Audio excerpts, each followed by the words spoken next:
Recording in progress.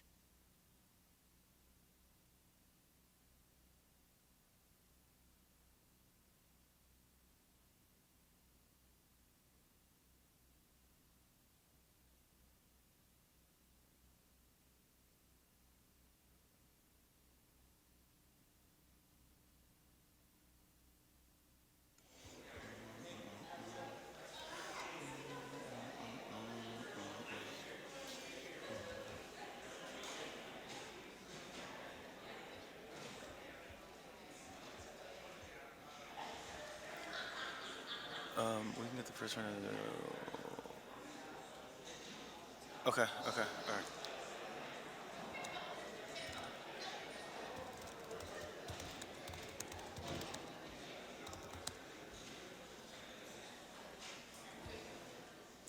All right, where's, we got Canada, let's go. Amy. Yeah, she's here.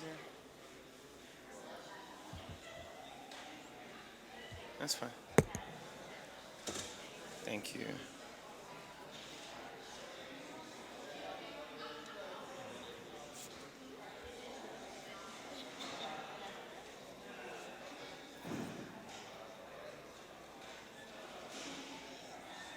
Hey man, you ready? Let's go. Huh? Yeah, pretty much. Nothing shocking yet. What channel I'm on here? All right, you ready? Let's do it.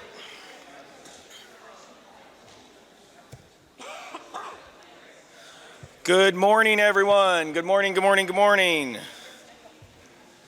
It is 9:30. We are going to go ahead and get started. Welcome, everyone. We appreciate you being here, and we are excited to talk with you this morning.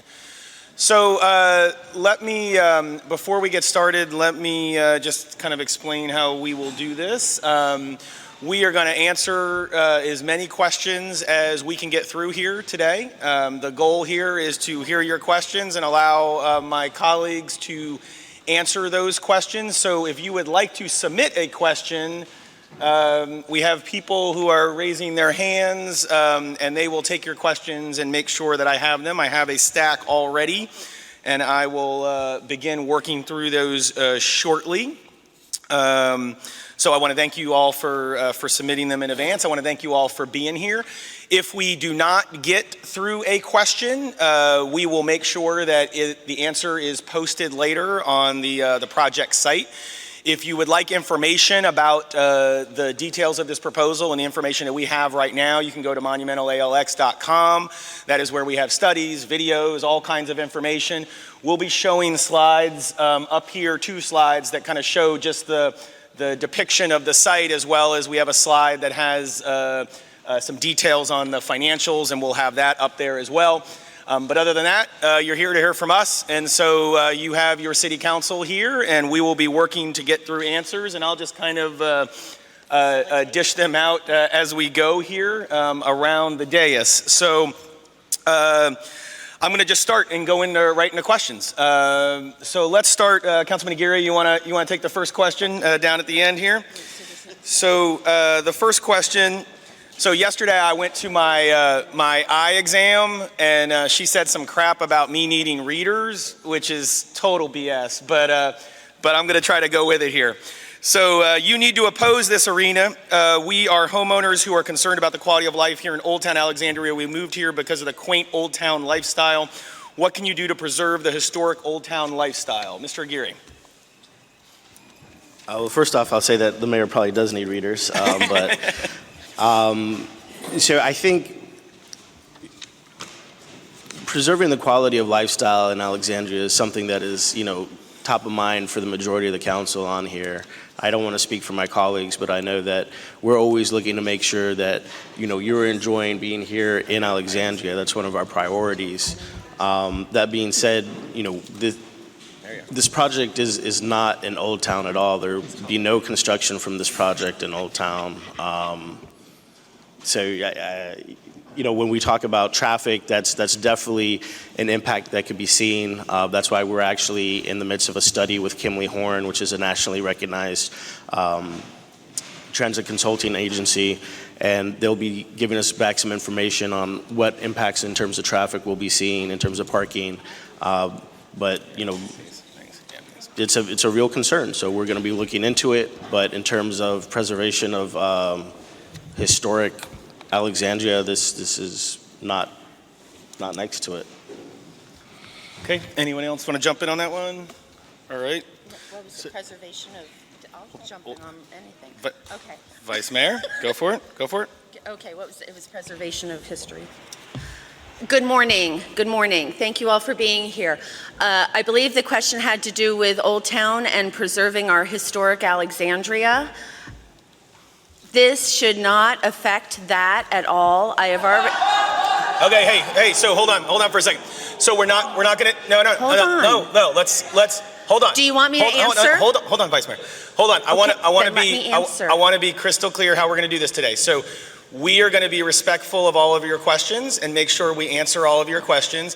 And in turn, we ask as a two-way street, we're gonna be respectful of everyone here. So we're not gonna have interruptions. We're not gonna have any of that today. If that happens, folks can leave. So today, we're going to make sure that we are respectful to everyone and we are going to answer all the questions that we receive. So, back to the Vice Mayor.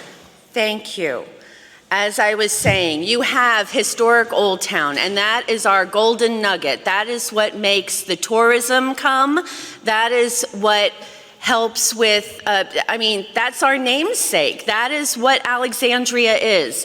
The arena is north. It is North Old Town, yes? This is where the vision is amazing. What do we have in terms of the gridlock, the traffic studies, the quality of life studies? We are still getting that information too.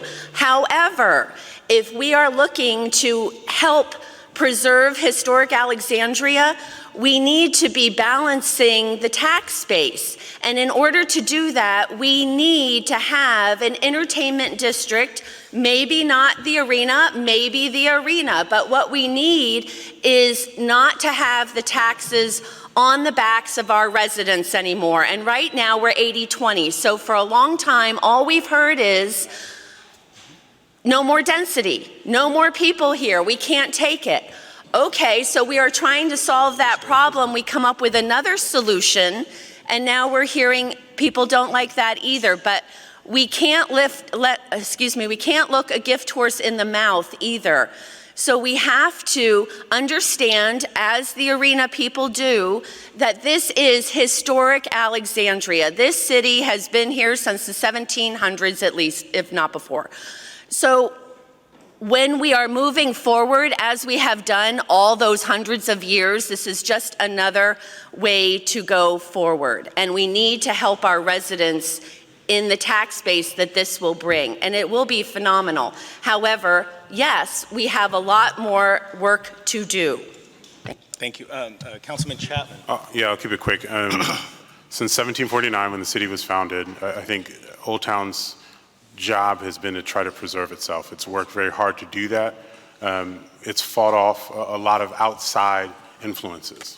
Many of you who have been here for quite some time remember when MGM and National Harbor first was breaking ground, and there was a lot of trepidation in terms of what may happen to Old Town now that we had a nice, shiny new competitor across the river. And there was thoughts that, you know, businesses in Old Town would, by and large, go out of business because we were not as modern as National Harbor. Obviously, that is not the case. And that will not be the case for anything that comes calling. And it could be within our city or within other jurisdictions, because the goal of Old Town is to talk about how we deal with competition. And we continue to do that. We will always pull together Old Town businesses and residents to discuss how do we compete with our other entities, other jurisdictions, and other neighborhoods. That's not new to Old Town. And that is what happens every time something is introduced, and we will continue to do that. I know there have already been conversations with Old Town businesses. We're going to pull together Old Town residents as well and have those same conversations. Okay. Councilman McPike, why don't you take this one? Will the city receive money or access to the facilities to use for our recreation needs. The Parks and Rec budget is stretched and access to facilities would be great. Yes, thank you very much. So there's a couple of elements to the proposal that is being brought before us. There's an office building for Monumental to move their headquarters here. There's an arena where the Wizards and Capitals would play. And there's a performing arts venue, which would be a smaller facility directly adjacent to the arena and by the metro station. The city would co-own the performing arts venue. We would have a 50% ownership stake of that, and that would give us a significant ability to use this arena for, that facility for all sorts of events, for our high school graduation, so that our students do not have to travel all the way to George Mason University every June to get their diplomas and walk the stage, which is actually an obstacle to many families in our city because there's not great metro connectivity or transit availability to get out to that college campus. We'd also be able to program other events at this performance facility. Regarding the arena itself, this is part of the discussion that we're having is like what was announced in December was a framework of a proposal. We're now filling in the details of that framework and determining what benefits we can accrue to our residents, what uses we can get. We're going to have a lot of use of that performing arts venue. We're going to get a lot of revenue from that performing arts venue if this deal goes forward in a productive way. And we're going to negotiate to be able to use that arena and make it available to the residents as well for events. And we should also note that part of this proposal is creating an entertainment district that will catalyze the creation of residential and retail in parts of Potomac Yard where we've been looking for that to occur. That's going to bring new restaurants, new amenities, new facilities to our city as well that the public would be able to benefit from. So we're looking at every one of these parts. We are very confident about like what we're going to be able to do with the performance venue and what we're going to be able to ask of for the arena. But everything we're doing as we're considering this proposal is looking at the ways we can make sure that whatever deal is made is as beneficial to our citizens, that addresses as many of our concerns as possible, fully addresses our major concerns, and puts us in a place where we can provide real benefit to the residents of Alexandria. Okay, Councilwoman Gaskins, and then Councilmember Bagley is going to go next. Thank you, Mr. Mayor. I just wanted to add and sort of continue along the path that my colleague, Mr. McPike, was on.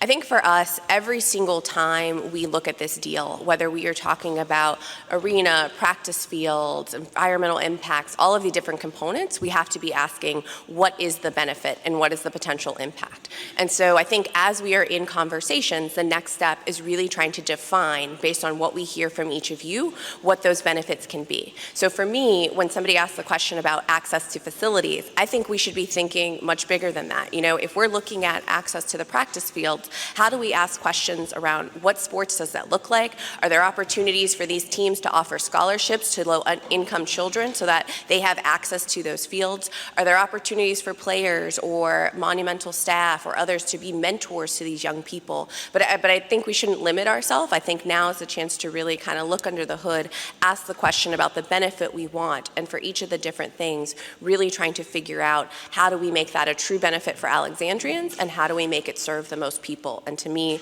that's not just the field itself, it's what could happen on there, what's the relationship, and kind of how do we cultivate those things. And all of that is a conversation we have to have.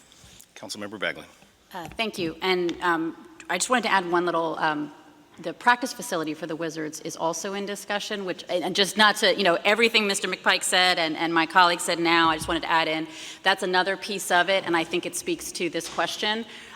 So if the Wizards practice facility came, that also creates another recreational space for us to be a part of.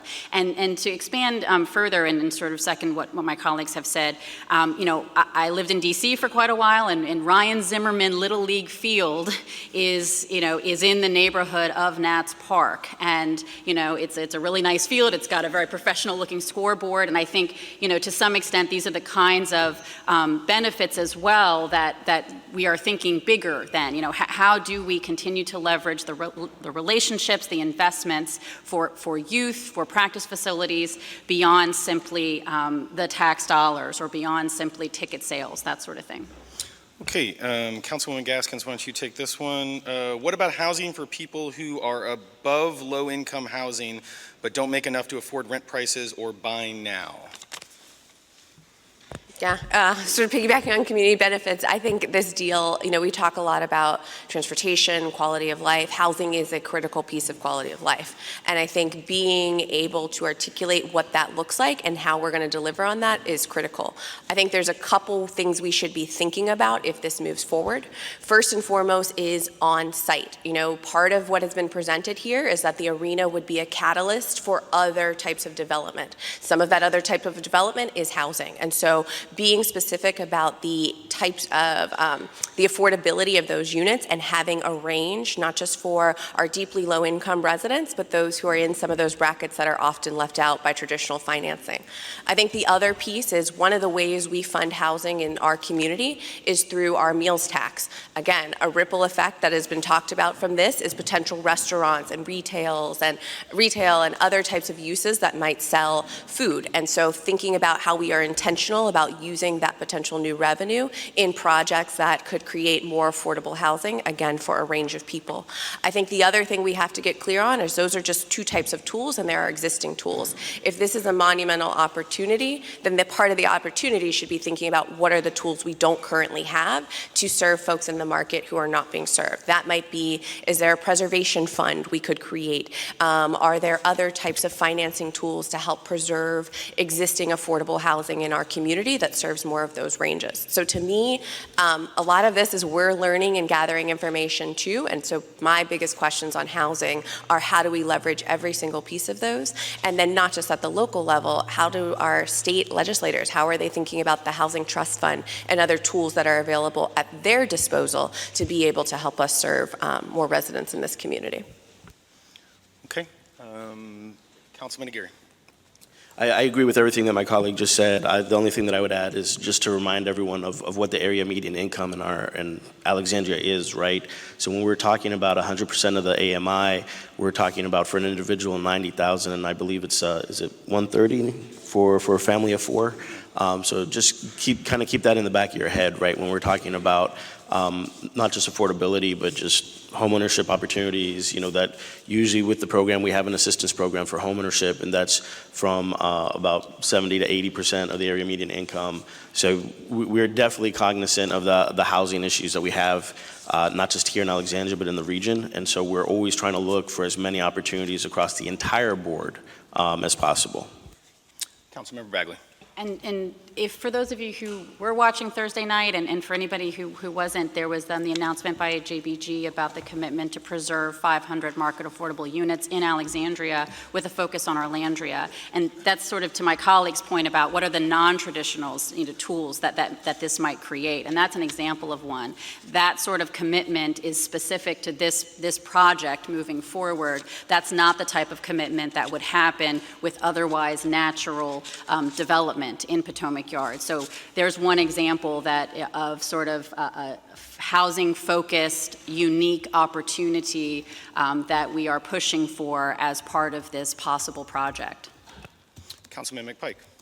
Yeah, and I'm glad that Councilmember Bagley brought up the JBG Smith announcement on Thursday, because that money is, that commitment is towards securing units and affordable housing as quickly as possible. That's not waiting until this is built out and available. And every time that the city meets with the other entities that are involved in this proposal, whether it's Monumental or the Commonwealth or JBG Smith, we are asking and demanding that they bring to the table things that will help us address the concerns of our community regarding transportation, regarding housing in particular. And so I know that our allies in the General Assembly, our representatives, I should say, in the General Assembly, Alexandria's representatives are pushing hard on the Commonwealth to take this housing element very seriously as well, so that not only are we looking at a program or a plan that will benefit us when it potentially is up and running by producing more revenue into the Affordable Housing Fund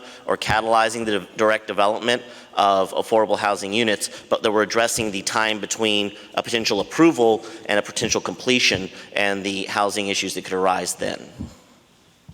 Okay, thank you. We're going to turn next to the Vice Mayor. This one, will you commit the tax proceeds to housing and education? Yes. All right. Any other answers on that one? All right, Councilman Chapman.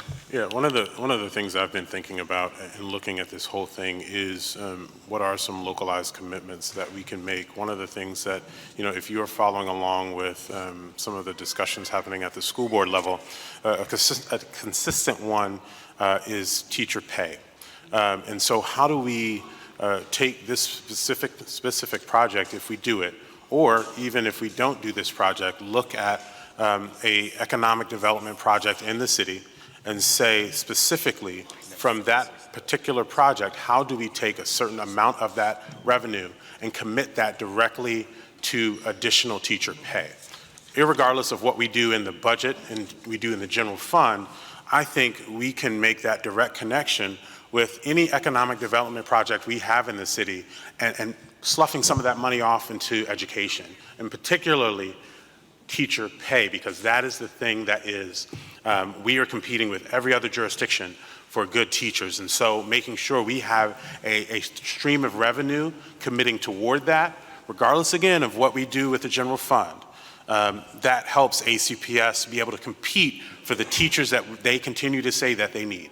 And so I do think there's an opportunity here to have that discussion. I've chatted with at least 2 school board members around that, and they are open to that. Obviously, we have additional conversation about the project in its entirety, but looking at that type of model for a future economic development project, I think is something that would help us all in the long run, particularly our kids in our schools. Okay, Councilmember Bagley. I appreciate. I'm sorry. It was actually Councilwoman Gaskins next, then Councilmember Bagley. I'm sorry about that. It's fine. No, I was just going to add, while I agree that housing and education are going to need to be 2 of the top things we look at where resources go, I really am hoping that we can have a broader conversation with our residents about this. A couple of reasons why. We've also got significant infrastructure needs. And when I look at the emails that I'm receiving from some of the folks who live in Delray or Lynn Haven or very close neighborhoods to the project, they are writing about stormwater. They are writing about some of these other concerns about the pressures of this, the potential development. And so I'd want to be able to talk about what's the type of resourcing that might be needed there with new revenue to accelerate and continue to invest in some of those projects. I also would say some of the other emails we continue to get are related to public safety and our response. So for me, I think each of these are really important buckets. I'd want to continue to dive through the numbers, really understand what the revenue is going to look like, understand what years that's hitting in, and then how do we decide with our community how to allocate those resources to best address those needs. And that's probably going to change over time. And so being able to continue to come back and pulse check that with you. So sorry, that wasn't just a quick answer. Councilmember Bagley. Mine is a quick answer, which is to this point about education and teacher pay, something I found really fascinating walking doors, and I want to take this moment at this town hall just to say it again, is 30% roughly of the city's budget that this council votes on goes directly over to ACPS. And the vast majority of ACPS's budget is people. So it's a through line here from our budget that we have to fund each year directly to the teachers who we're talking about paying and retaining. So that is a statistic that often, residents who don't have children in school necessarily or who are not tracking the details, I think it's worth, reaffirming that that's 30% of our budget and the bulk of it is personnel. Okay. So, Councilman Chapman. I just want to make something really clear. We do already have set threads of funding for the infrastructure that we're talking about. We have a stormwater fee that everybody pays, and nonprofits pay if they own land. We already do have a meals tax that goes to affordable housing. Again, what we do not have is any direct thread of ongoing resource that goes directly to anything for our schools. We always come every year during the budget conversation and talk about how much money we're going to give, and money is given. But there's nothing outside of that that directly goes to schools, and so that's why I said it, because that is an area that is actually missing in terms of direct revenue, consistent direct revenue that goes to something for ACPS. Okay, I just want to remind folks that we do have interpretation available for Spanish, Arabic, and Amharic. Interpreters are by the door. I see raising hands. So if that's something you are interested in, over there. And I'm actually going to go to Councilman Aguirre. We did have a question submitted in Spanish, and Councilman Aguirre is going to read that question as well as answer it. Thank you, Councilman Aguirre. Thank you, Mr. Mayor. Ustedes como líderes se comprometen en hacer un estudio racial para ver cómo este proyecto afectará las comunidades cercanas. Muy rápidamente, sí, absolutamente. Estamos en el proceso de ver cómo podemos hacer este estudio de impacto. Entonces, vamos a poner unos fondos para hacerlo. So the question was, as leaders, do you commit to doing a racial impact study to see how the project will affect the closest communities or the most impacted communities near the arena? The short answer is yes. We have talked about this at some past public hearings, and the city manager is aware. If we need to put funding towards it, we will, but yes, we will do it. Okay. Councilman Chapman's going to take this one. How will we expand our tax base to take pressure off homeowners without this type of development? Yeah, that is our focus at the Alexandria Economic Development Partnership, and I'm on their board. One of the things that we've looked at in a number of neighborhoods is a certain focus, having a catalyst type of project. Even outside of this particular neighborhood and this particular project, we've looked at the Landmark Mall, or what I like to call the Landmark Mall. They call it the West End, whatever. That as a catalyst project for that neighborhood. We have invested in that project, if you're aware of it. You know, Inova has invested in that project as well, and we expect that to hopefully come back to the moneymaker that it was for the city for decades. We tried in the Eisenhower Valley area. If you've driven down Eisenhower, you've seen that very big, tall building called the Victory Center. That was supposed to be a catalyst project. Obviously, that has sat for decades because it has not gotten the federal tenant that it was built to serve. And so now there are options hopefully being looked at for what we do with that space. Further east on Eisenhower, we had the PTO come in as a catalyst project for Carlisle. And so that's been the focus of the city, looking at catalyst projects in neighborhoods that can spark economic development. So we do have other businesses, restaurants, and other impacts that come to that area to take the pressure off of our residential base. That's how we've been looking at it. One of the things that we have to do as well, because that's one way to go about it. Another way to go about it is making sure that we are trying to fill the empty space that we already have built.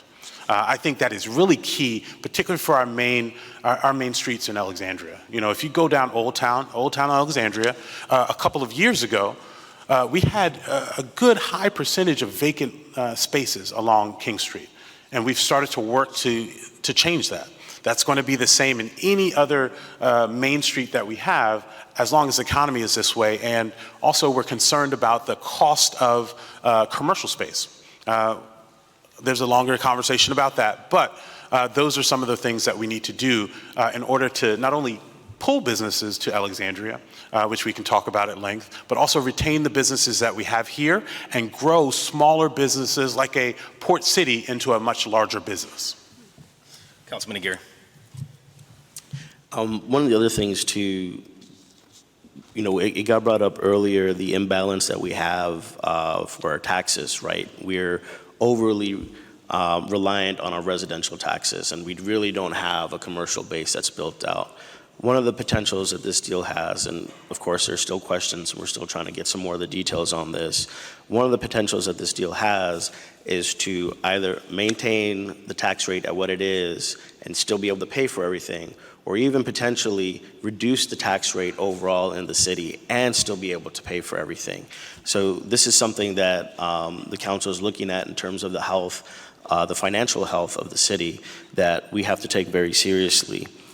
So again, we don't have numbers on that. I wish I could share with you, how long that would potentially be, what a reduction would look like, but we frankly just don't know that yet. And until we do, we'll keep on asking those questions. Thank you, Councilman Aguirre. I'm going to give these 5 to Councilmember Bagley. So I'm going to read 5 different questions that all touch on the same area and let Councilmember Bagley work to try to address it. And I imagine some others will chime in. These are all on, get ready. These are all around, obviously, one of the biggest concerns related to this proposal around traffic and transportation. So. All right, so as I said, I'm going to read a bunch. Traffic is a huge concern. How would you improve accessibility to the arena and limit gridlock on Route 1 and the GW Parkway? Clearly, traffic and parking is a big issue, and yet the thing seems like it is a done deal. Ready, fire, aim. Can you give us an idea of transportation options being explored, i.e. expansion of the Old Town Trolley? Given the reliance of this project on WMATA, what is the city's plan if the funding gap is not addressed sufficiently? And one more I'll read at this point. Do you anticipate large volumes of traffic going to events by traveling south on the GW Parkway from the 14th Street Bridge and using Slater's Lane to get to Route 1 and Potomac Avenue in order to get to the sports arena and performing arts venue? Okay. For those of you who used the QR code available up front to access the web page, there is, and I'm going to answer the question, but there's a great slide within the deck that has, I think, about 14 boxes. It has an image of the overlay with Route 1 and the Parkway, and there's about 14 boxes of proposed potential. The QR code's on this. And it's also, on the flyer. So I just want to direct everybody, there is a slide in the deck, which hopefully most people can access, that has, all the potential projects under consideration by Kimberly Horn, the transportation planner, and the kinds of questions we're asking. Let me pick off some of the WMATA question. I'm going to take them a little bit out of order.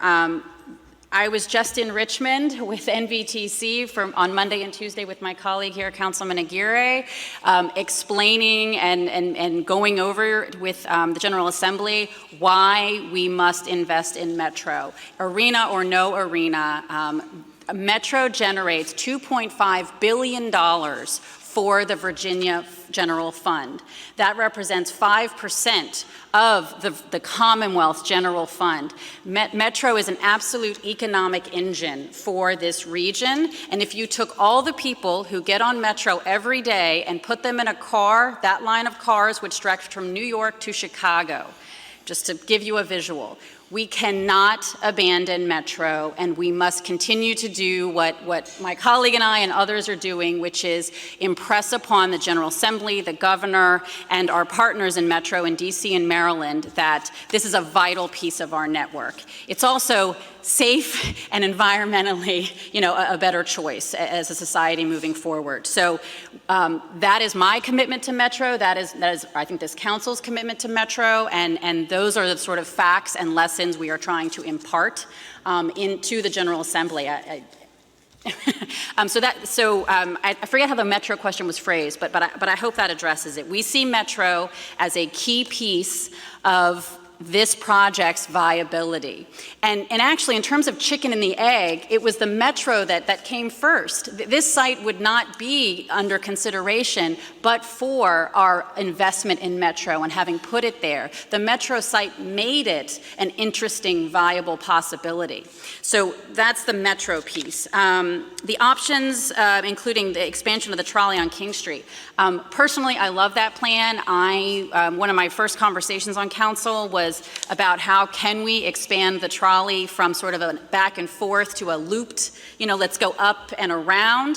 And then I learned, and it was explained to me, that our Old Town Circulator, basically our revised dash routes, effectively achieve that. And so I think we are maximizing movement around Old Town, and I think it's absolutely, for me, it would be on the table to lean into dash, think about any reorienting of routes, to lean into trolley. I saw a gondola just got parked on Mount Vernon Avenue yesterday. So I do think we need to think creatively, but that slide does show a range of both investments in Route 1 and redesign, including things like a water taxi, which, I'm sure people in the room have taken a water taxi to Nats Park. I have, and if I scanned the room, there's probably at least one other person who would nod and say that that's a real thing as well. I don't mean to speak so long, but you did give me 5. Yeah, that's fine. Okay. The done deal comment, there is no stadium authority legislation passed out of the General Assembly yet. It is being, hotly debated, discussed, and we are here with you today well in advance of what would be our CDD, DSUP, SUP process. That's the first public quote I gave the day of the announcement. This project will move through the exact same land use approvals as Inova, as Hillco, as every other project that significantly impacts our land use in the city. So there is no vote that has been taken, and we are here taking feedback. And the JBG Smith 500 units is a good example of how we are using this time to improve the possible deal, how we are using this public feedback period to say what really matters to people. We haven't said the word labor yet, but labor is under discussion. So it is not a done deal. We are pursuing the best deal possible so that when it does enter our land use phase, it will be the best and most beneficial deal possible for the city for us to consider. How'd I do? Councilman Aguirre, then Councilwoman Gaskins. The Slater's Lane reference, I live right there. So, for what it's worth, I'm sensitive to impacts coming down the parkway. I want to reference Hillco again because we did just do a significant land use decision and CDD development decision that will already bring significant improvements to the intersection of Slater's Lane and the GW Parkway. So that is in process regardless of the arena. We're going to be redesigning and expanding Slater's Lane and the intersection with the Parkway. And obviously, we will try our best to the extent that this adds or informs that process, but we are already going to see improvements to that area, regardless of the arena. Okay, Councilman Aguirre, and then Councilwoman Gaskins. So first off, 2 things. Number one, 100% have to acknowledge the traffic gridlock that we have on Route 1, without a doubt, absolutely. All right, guys, we're trying not to do that. Try not to do that. Want to keep time for your questions. Same thing with the GW Parkway. And second, we are undergoing the study with Kimley Horn, again, nationally recognized transit consulting group, to look at all of this. And I want to be clear about something else, that we have to look at this separately, right? There's a morning commute and an evening commute. The morning commute really won't be impacted by the proposal. The evening commute, however, that's a different story, and that's what we're really looking into. Just to delve a little bit deeper to talk about the transportation, we have a bus rapid transit, which we can expand. We could fund better, make more frequent, expand some of the dedicated lanes. We're talking about potential, working with our neighbors in Arlington to look at spot projects. Again, the slide that Councilmember Bagley mentioned, please take a look at that. Those are different areas that we're looking at about potential improvements. Improvements for the ART bus routes, which are the Arlington routes, for our own dash routes, right? The trolley was mentioned. The 34 currently actually goes through Old Town to Potomac Yard directly. And in case anyone here is unaware, Dash is fare free in the city of Alexandria. That was something that was a very big component that we wanted to take a look at. So we were very keenly aware of that. If this were to move forward, for me personally, I would not drive to the arena. I would catch the 36, which is a bus that is cross-city that goes from the west end to Potomac Yard. So then looking at making improvements around various dash lines, 34, 33, 36. Also, we brought up the water taxi, Metro. So I know a lot of comments have been made about Metro, but the thing is, again, this is a proposal, right? It's a very fragile deal. If we can't get the improvements done to the station, then this doesn't happen. And also, I wanted to just say, it's embarrassing that we have to sit here in front of you and talk about the lack of funding for the WMATA system. Because how are we even going to put a proposal forward when there's the potential for closing the station that serves this proposed arena? It just doesn't make any sense. So if the WMATA funding doesn't happen, this doesn't work. People have said, well, there's multiple metro stations that serve the Cap One Arena now. Yes, totally agree. Would also like to point out to you, FedEx Field, which is 90,000 plus, only one metro station and only one line, the green line. Nats Stadium, only one metro station. Was it 40 or 60? 46,000 people. We're talking about 20,000 for this proposed arena. Expansions also for VRE. And Amtrak. So we wouldn't have to go into the wetlands. The tracks are already there. The trains already go through there. So a potential add-on for transportation to get people in and out is to have that station, create a station there for VRE or Amtrak. The other thing is we just recently talked about regionally having MARC trains come into Virginia. So then there's another way, you know, we talk about folks from Maryland potentially coming into the area. Well, the MARC train would be a potential asset to be able to get folks in. And then the last thing that I want to comment, so they took the slide down. So originally Potomac Yard, it's always been envisioned, right, for redevelopment. Instead of an arena, people say, well, why don't you do something else? Well, we could do what was kind of envisioned. Well, housing, I mean, office is kind of dead, right? The pandemic changed the entire paradigm around that. So this area was basically envisioned to have 20,000 people living in it. So those people would just be there all day for the most part, or coming in and out. And this is a potential proposal where we're saying that people will be coming in and leaving and not providing services to them, which I think is something else that we have to think about when we're talking about the overall financial health, because currently we're still at 2010 levels of staffing and we have 20,000 more people living in the city. So if you talk about putting another 20,000 people into Potomac Yard that are living permanently, that means providing services to all of those folks and paying for all of those services. When, as my colleagues have already mentioned, we are having difficulties finding new revenue streams. It continues to go on the backs of our residents with their residential tax. So that's what we're considering as well. And I think I covered most. Oh, GW Parkway.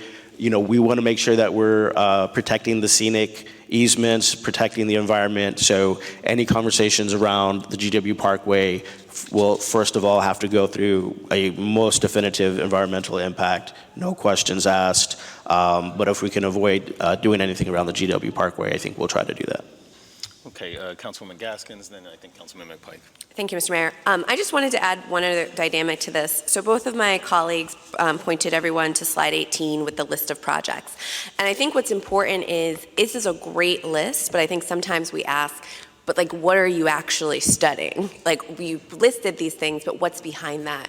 And so my colleagues mentioned part one dynamic is like different types of roadways and entry points. So the GW, Slater's Lane, Glebe Road, Route 1. So that's one piece. The second piece, and Councilmember Aguirre started to get there, is the timing, the different types of commute. What does that commute look like morning, afternoon, evening?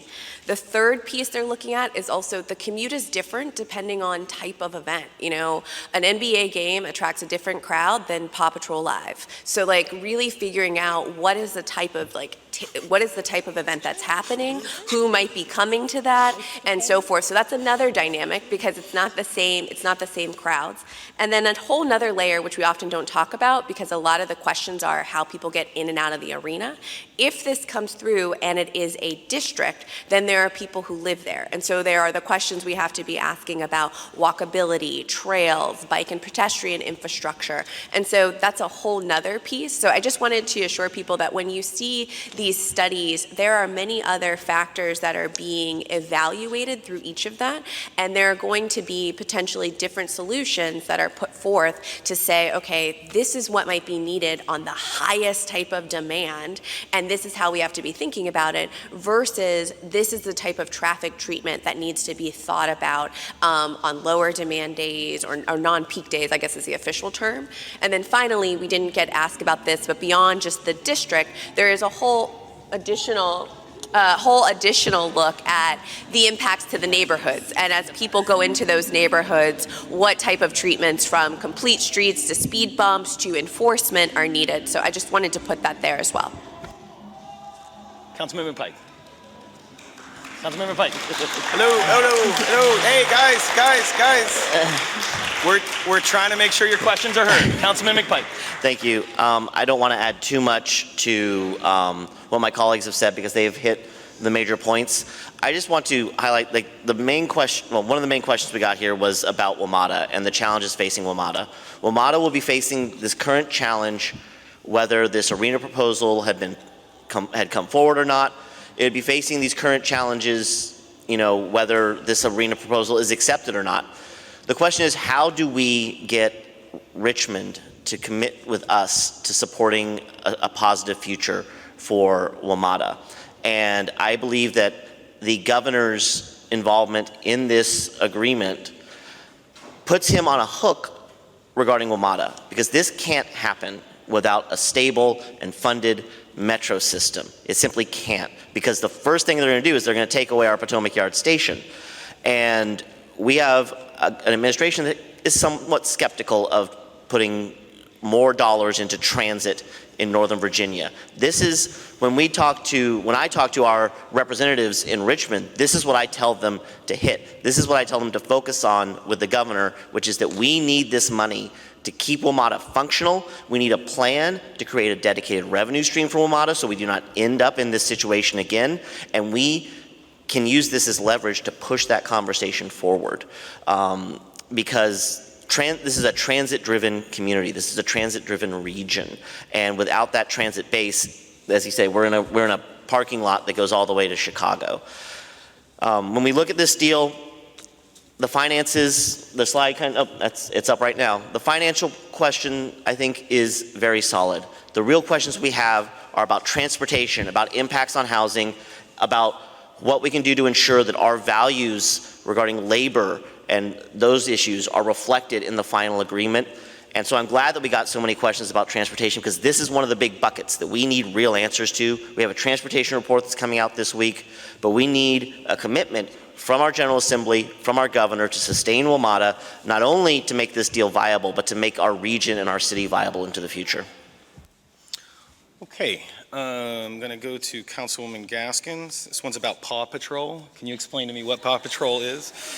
No, I have several questions. I'm going to read all of these, and then I imagine multiple members will want to get into these. These are all kind of following a similar strain here. What legal protections is the City of Alexandria looking to secure in order to mitigate against Monumental either backing out after 10 or 20 years or asking for additional funds? Washington, D.C. area sports teams arenas have a notoriously short shelf life before owners start to ask for more taxpayer money for improvements and eventually leave for whichever jurisdiction offers more money, which is exactly what Ted Leonsis is doing to D.C. now. Why will this arrangement be any different? What assurances can you give the taxpayers that taxpayers won't be on the hook if your revenue projections are wrong? How will it affect the city's credit rating? Do you agree that the city's $350 million contingent moral obligation pledge is enforceable as a practical matter because of the consequences of not honoring such a pledge normally damage the city's credit rating and access to the debt markets? Stadiums and arenas are built with taxpayer money, built on the idea that the stadiums will make the money back, but economists who study the effects of these facilities consistently prove that they are almost never due, especially in the time frame projected. What makes you certain this will be different? How much money is Ted Leonsis putting into this project? How do you respond to critics who say that tax dollars are at risk and the city is subsidizing a billionaire? And what will the cost to Alexandria's budget and taxes be? Just a few questions, Councilwoman Gaskins. Okay. I will take as many as I can remember to take. So the first set of questions, I believe, was around kind of what protections are we putting in place so that this isn't a huge failure. So I'll name a couple, and then I will also say, if you haven't had a chance on Tuesday, and every single Tuesday legislative meeting, the council is finally having a chance to really ask some detailed questions of our staff, and many of these came up, and staff provided a much deeper dive than I'm going to be able to and touch on all of those. So one protection that is part of this is that there is a non-relocation agreement, and that is a binding legal contract and will have significant penalties and protections for us. So that's one piece, and I would encourage people to look at that. The second is there are going to be performance-based agreements for all of the parties. So there are things that Monumental is going to have to hit, things that JBG will have to hit, things that we will have to hit. All of those will be based on kind of different targets year after year. So that's another set of protections, because if they don't meet those, there will be additional consequences or penalties on that as well. Another piece, I believe that as staff was doing the research, they were finding that some of the reasons why people are ready to leave after a certain amount of years is because there has not been investments in the facility. It's not the state of the art anymore. It's not the place where the players want to go. And so another protection is that there is specific benchmarks for maintenance and investments in the ongoing facility, so that it doesn't become kind of dilapidated or out of use within a small number of years. Another protection is that there's going to be a reserve or a capital fund that will be paid into every single year, and that's also important. And later on, I think another question was about the financing, but that is another important mechanism to make sure that there's a continued stream to be able to support this in case it does not perform the way that it has been projected.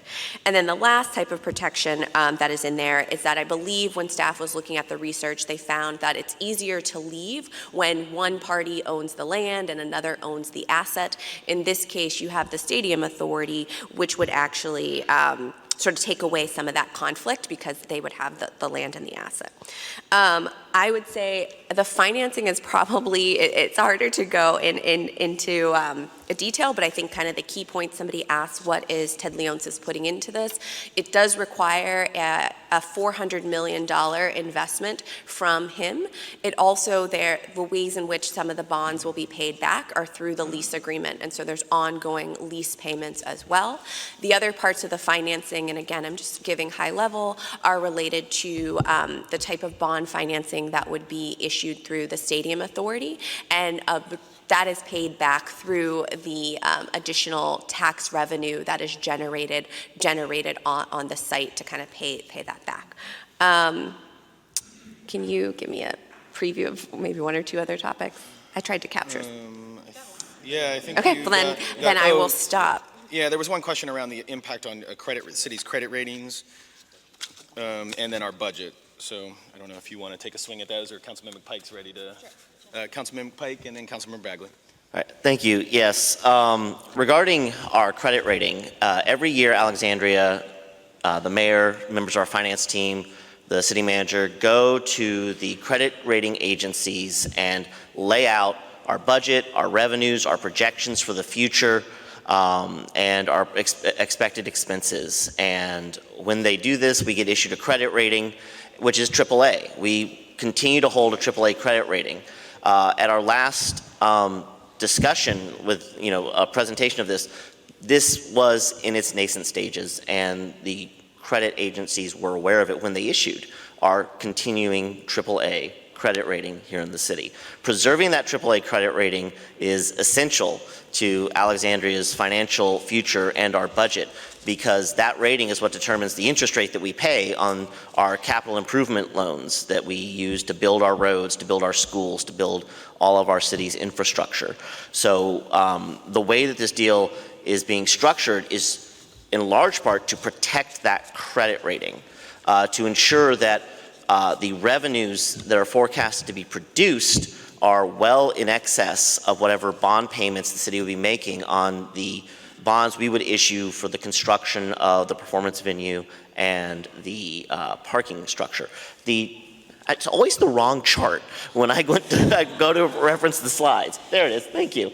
The projection that we have here is the one that the City Council spent a lot of time discussing with our staff on Tuesday. And when you're looking at a chart like this, what we're looking at is what's called coverage. When we're issuing, we're taking on a commitment that we're hoping will be paid back by the revenues generated by that commitment, we use a term called coverage. And the coverage is how many multiples of the projected cost do we see the revenues coming in at. And the average coverage over the 30-year lifespan of this deal is 2. We're projecting twice as much revenue as we are expecting to have expenses in terms of the bonds from the city side. And how do we know that this projection is reliable? Well, the firm that produced this is a firm that the city uses routinely to analyze the financial impact of business opportunities that are presented to our economic development partnership. And these projections don't always come back saying, yep, this is a good deal, you should move ahead. And those proposals die on the vine because there's no there there. There's nothing potentially useful for the city. This project, based on their analysis, we would have to underperform our estimated revenues by more than 50% before the city would be at risk of having one tax dollar that we currently have redirected to these costs. There's also, as my colleague mentioned, performance agreements, where if Monumental isn't bringing the number of people to the games that they are agreeing to bring, isn't generating the amount of admissions tax, taxes on concessions, parking revenue that they are committing to bringing, that they start having to kick in money to us or transferring further ownership of assets like the performing venue to the city to increase our income to avoid a shortfall on this critical chart. As I said earlier, we have the finances, and then we have the questions for the community. The financial picture here, which we drilled in for over an hour, it might have been even 2 hours on Tuesday's meeting, which you can go and look at the video, is very solid, it's very sober, and it's based on a $400 million upfront commitment from Monumental, millions upon millions of dollars in lease payments for the use of the performance venue and the arena, and significant revenue generations that we know, like we know how many people come to a hockey game. We know how many people come to a Wizards game, and the projections that the agency used to determine these revenue numbers presumes that these teams don't do very well, that they never make the playoffs. That might be accurate with the Wizards, but the Caps have had some good times recently, and we're hoping for good times again. I'm 5'5", I don't really know much about basketball, but I do know numbers because I was in the Budget and Fiscal Affairs Advisory Committee of the City of Alexandria. Our conversation on Tuesday was very illuminating in terms of the strong financial picture of this deal. I recommend everybody check it out and keep asking us questions so that we can keep asking questions, because we do want to test this very carefully because this is a very important decision. But thank you for the questions here. It's a rough weekend as the Commanders become the only NFC team in 32 years and not be to the NFC Championship. All right, Councilmember Bagley. Kudos, I think, my colleagues have done a really great job here itemizing some of the protections and the responses to many of those questions. The one thing I thought I would add to this, because there was a reference to studies that have shown these deals don't work out, and I just wanted to differentiate. I don't have every study in front of me, and admittedly that's not the best use of our time here, but I did want to differentiate a few of the stadiums, arenas that are cited in some of those studies and demonstrate, and not to sort of make those cities feel worse, but demonstrate how we've learned from those. We've seen those studies too, and our team had seen those studies. And so, for example, my colleague mentioned the O&M fund. One of the representative examples is the Civic Arena in Pittsburgh, and they were still paying on that one after it was demolished. But there was no O&M fund in that deal. They were just not set up to maintain it along the way. And that's why there's a Bobby Bonilla Day element to what's going on there. Thanks to whoever gets that deep cut joke. That's good. The other thing I'd point out, the Battery in Atlanta has also been cited as underperforming. This is an entertainment district in Atlanta that had the unfortunate bad luck of opening during COVID. It simply has not been given the lifespan to demonstrate what it can do.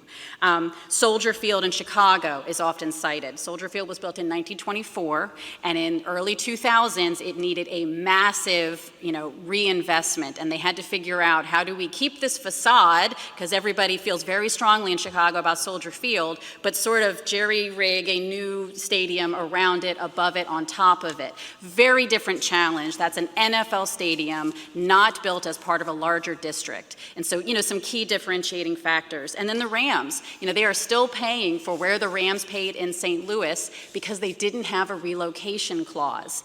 These are ways that we are conscious of these studies. We're not dismissive of them, and we're saying, okay, what did these studies teach us, and how can we prevent it? And my colleague did a nice job of listing, no relocation. Also, the one thing that I don't think was said, but I want to add in is there's also provisions that should Mr. Leonsis sell the team, all of these protections we've written into the contract will transfer to subsequent ownership. So, I'll pause there, but I did want to just pick up on the studies piece and continue to send them, continue to share them, but know that we saw them too, and we aim to uncover, okay, so what did go wrong there, and how can we avoid that potentially in Alexandria? Councilman Aguirre. One quick note on some of the arenas that my colleague brought up. In Atlanta, they actually put this way outside of population density, no public transit. I mean, in my opinion, very, very poorly planned from an urban planning perspective. And this site is completely different from that. So that's why that study doesn't really match up too well with it. But still want to acknowledge, the studies do show that it's not great, but this is what collectively learning from all of those studies and trying to put these protections in place because, again, not wanting to speak for my colleagues, but one of our biggest responsibilities is the fiduciary responsibility to this city. I personally would never try and put this city in a position where we would damage our credit rating or that we would damage our financial health, period. And I believe my colleagues would be in agreement with that statement as well. The last thing, so just to directly answer the question around our credit rating, and then the other one to directly respond to the impact on the budget.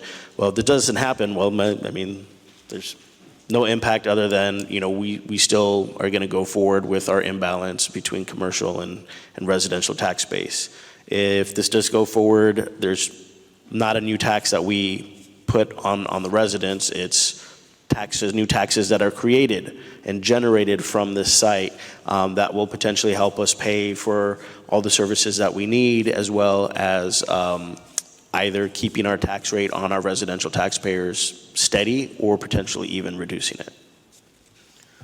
Okay, this one's going to go to the Vice Mayor, and I got a few that I'm reading here. So all the same theme. Is the council thinking about the impacts on downtown DC in its decision? When you enter the City Council chambers, there is a framed resolution pledging regionalism. Since this project is being moved from DC, it is a regional, I'm not sure I can read that word.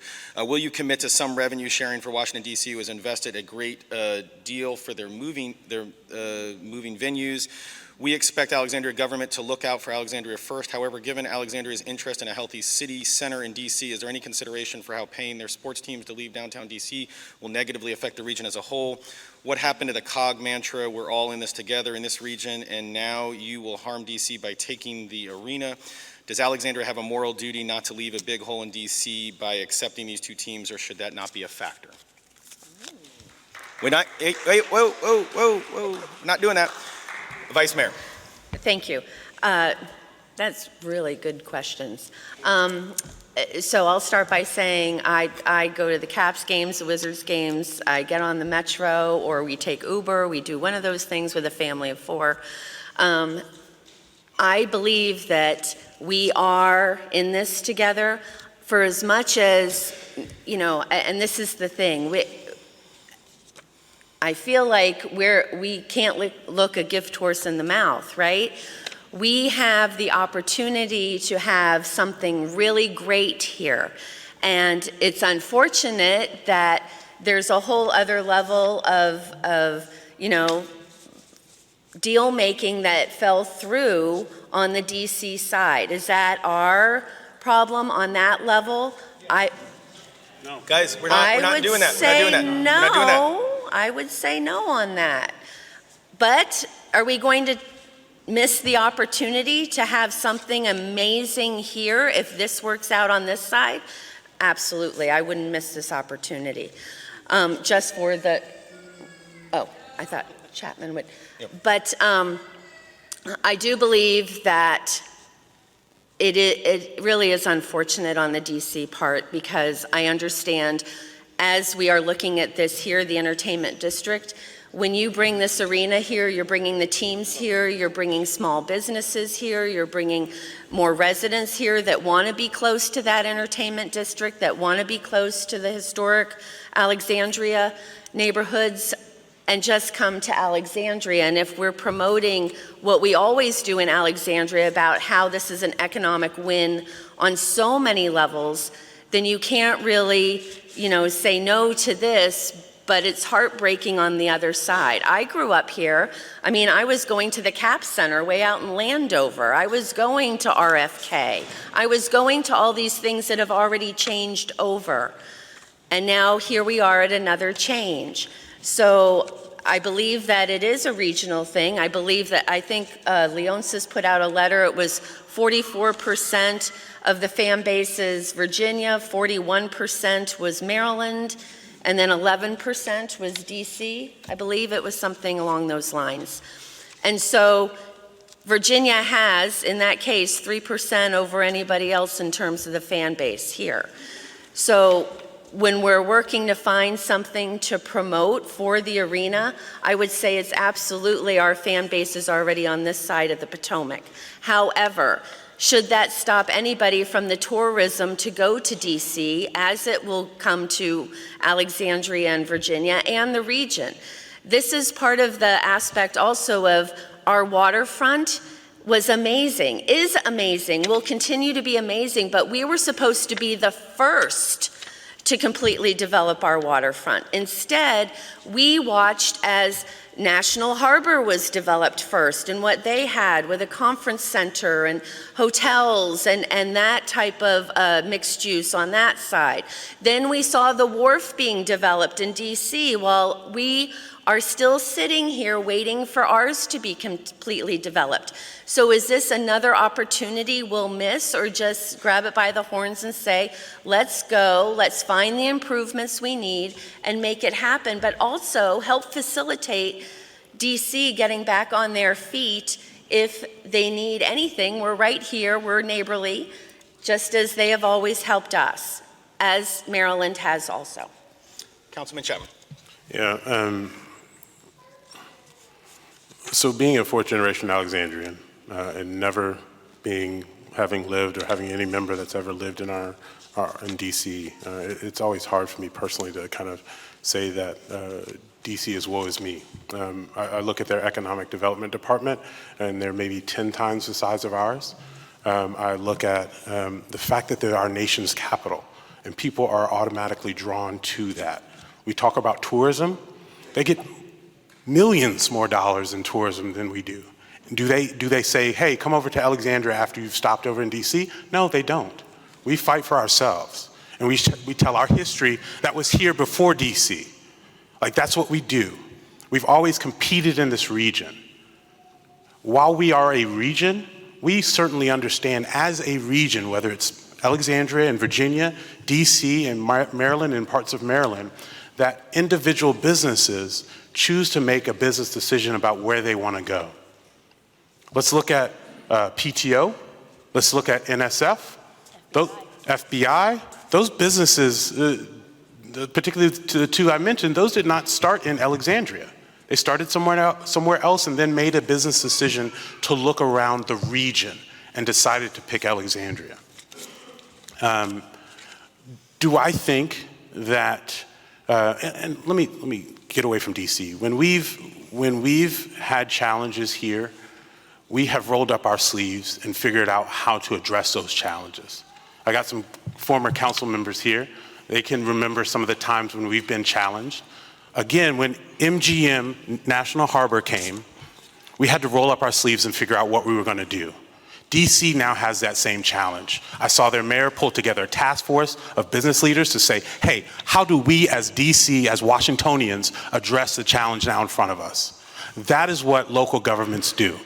They take the challenge, whether it be the pandemic, whether it be individual businesses choosing where they're going to go, and say, I'm going to roll up my sleeves and figure out how I get past this challenge and become better. And so to say that DC is going to now die because of this move, that's not right. That's not correct. DC, the DC folks that I know, they take on this challenge and say, we're going to be better because of it. We're going to say that we don't need Ted. And that's what they're trying to say. I've seen that in multiple media reports, that they're going to roll up their sleeves, come together, and build a better DC. When we lose an economic project, if we lose one, we're going to have to do the same exact thing. We can't look at the jurisdiction that receives it and say, hey, you need to give that back to us, because that's not going to happen. We're going to roll up our sleeves and say, how do we make a better Old Town? How do we make a better Del Rey? How do we make a better West End? Because, I hate to say it, we are in competition. We like each other, we work together when we can, but make no bones about it. If we allow people to take our lunch money, they will take it. If we allow them to take our good businesses, they will take it. But we have to roll up our sleeves and say, this is Alexandria. We have to be fighting for ourselves. And DC is going to do the same exact thing. And I appreciate that they have that willingness to do that. Councilman McPike, Councilwoman Gaskins. Yeah. DC is our neighbor. It's an important part of our region. We all want to see DC succeed and thrive, just as we would hope that everyone in DC wants to see Alexandria succeed and thrive, just as we begrudgingly want to see Arlington succeed and thrive. But we are in friendly competition, many times for various resources, things that can only be one place. A few months ago, we were all bemoaning the fact that we lost our shot at the FBI headquarters in Virginia, a large business office building that would have been an important catalyst, not for Alexandria, but for our region, for a part of our Virginia region. It's going to go to Maryland, it looks like, instead. But that was something that was in DC that there was shuffling over to figure out where to put it.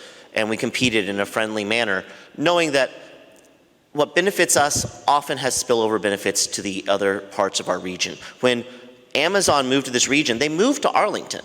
Amazon's HQ2 is going into Arlington, but there are benefits that spill over into Alexandria in the form of hundreds of affordable housing units that the Affordable Housing Fund that came to Alexandria from the state government came because of that Amazon deal. Similarly, if this arena proposal helps us keep Virginia on the ball in terms of keeping WMATA funded and operational in the right way, that is a huge benefit to Washington, D.C. that they might not have had an opportunity to receive indirectly if we weren't really considering this. So we want to see D.C. succeed. I think that Monumental wants to see DC succeed because they will still own the Capital One Center, even if this deal goes through. And I know that, we are loyal residents of Alexandria, but we care about our region. So we're not doing this blind to the fact that this has an impact on our neighbors. We just have to weigh carefully the potential benefits to our city versus the minor impacts I think this will have on the region as a whole, because DC has a lot going for it, as Councilman Chapman recognized. And I don't think DC's best days are behind it, just like I know Alexandria's best days are ahead of it.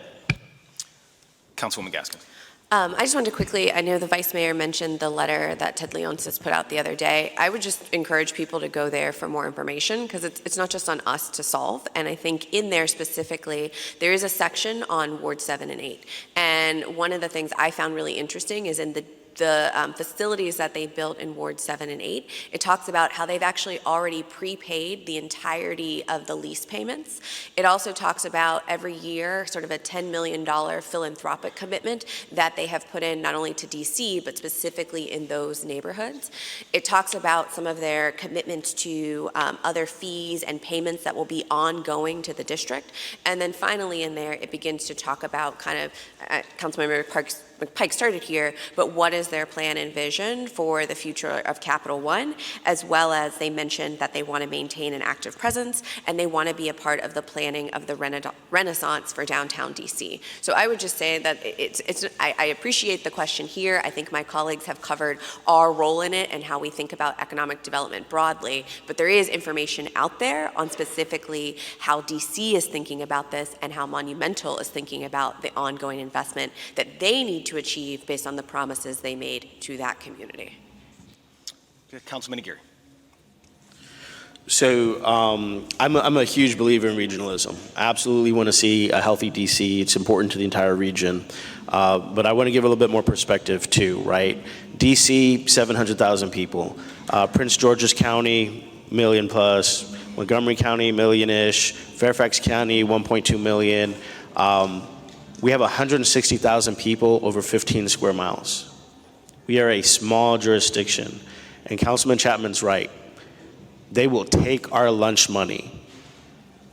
They will come after all of our funding if we're not there. That's why it's so important that we sit on our different regional committees to make sure that we're looking out for the interests of Alexandria, and still, of course, as Councilman McPike mentioned, working well with our friends in a friendly competition.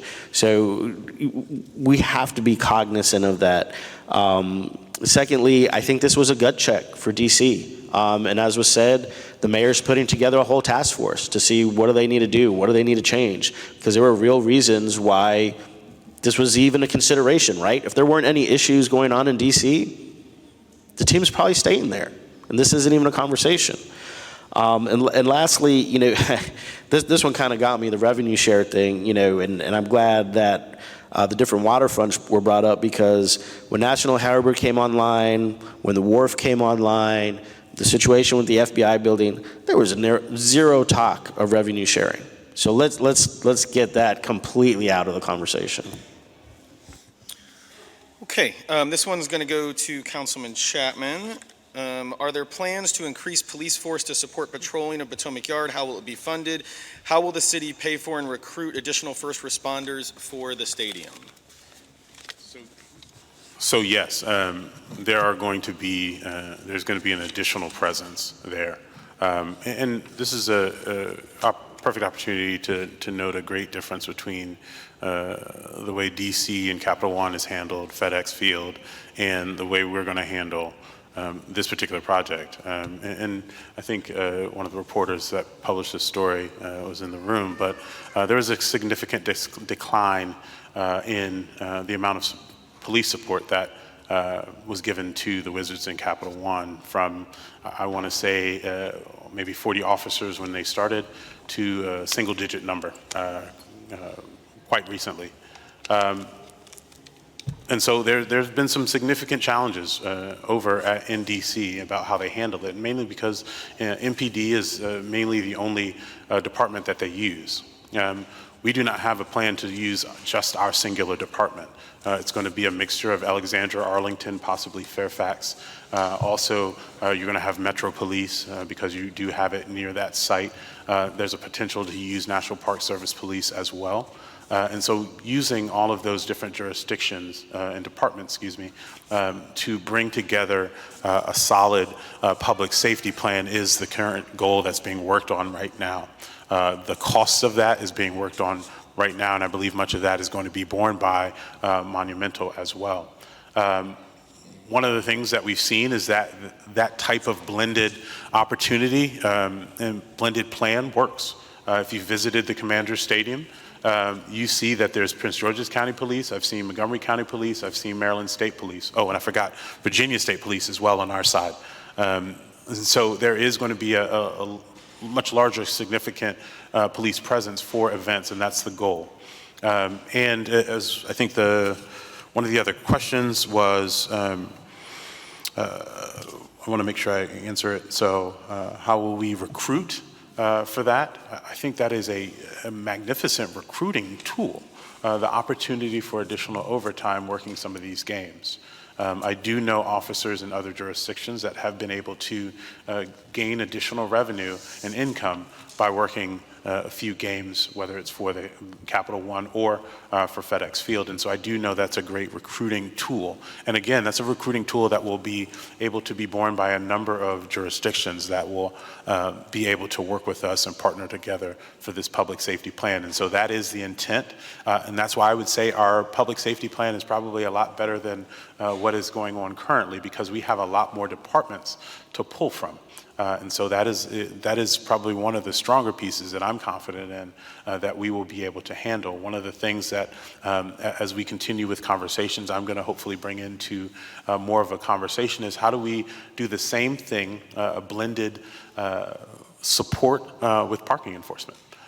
Since we have multiple jurisdictions and they have parking enforcement officers, how do we make use of those individuals? Is that an opportunity that we can use on that side as well? That might not just be direct public safety, but that is going to be something that is a blended opportunity. As we spoke to first responders, I want to make sure I get some of our other first responders into the mix. We already have a regional plan that overlays over other jurisdictions. And so if you are in Delray and there is a fire, you may see folks from Arlington coming over to help with that fire because we have that planned. If you are in Prince George's County, there may be, particularly at National Harbor, you may see some Alexandria fire engines in Old Town rolling out and crossing the Woodrow Wilson for that same reason. If you are in the west end of the city, you may see some Fairfax folks over in the Landmark area coming to assist. Because we do provide that overlay of regional assistance, and we have done that for decades. And so that is something that we continue, and we'll continue with this as well. Okay. Just a time check. Sorry. We've got about 15 minutes, so we want to try to make sure we get as many questions as possible. So, wait, what time is it? 45 minutes. Oh, sorry, 44 minutes. Okay, good, we're good. But still, Trying to cut you short. Crisp answers. Councilmember Bagley, Councilman McPike, Councilwoman Gaskins. Okay.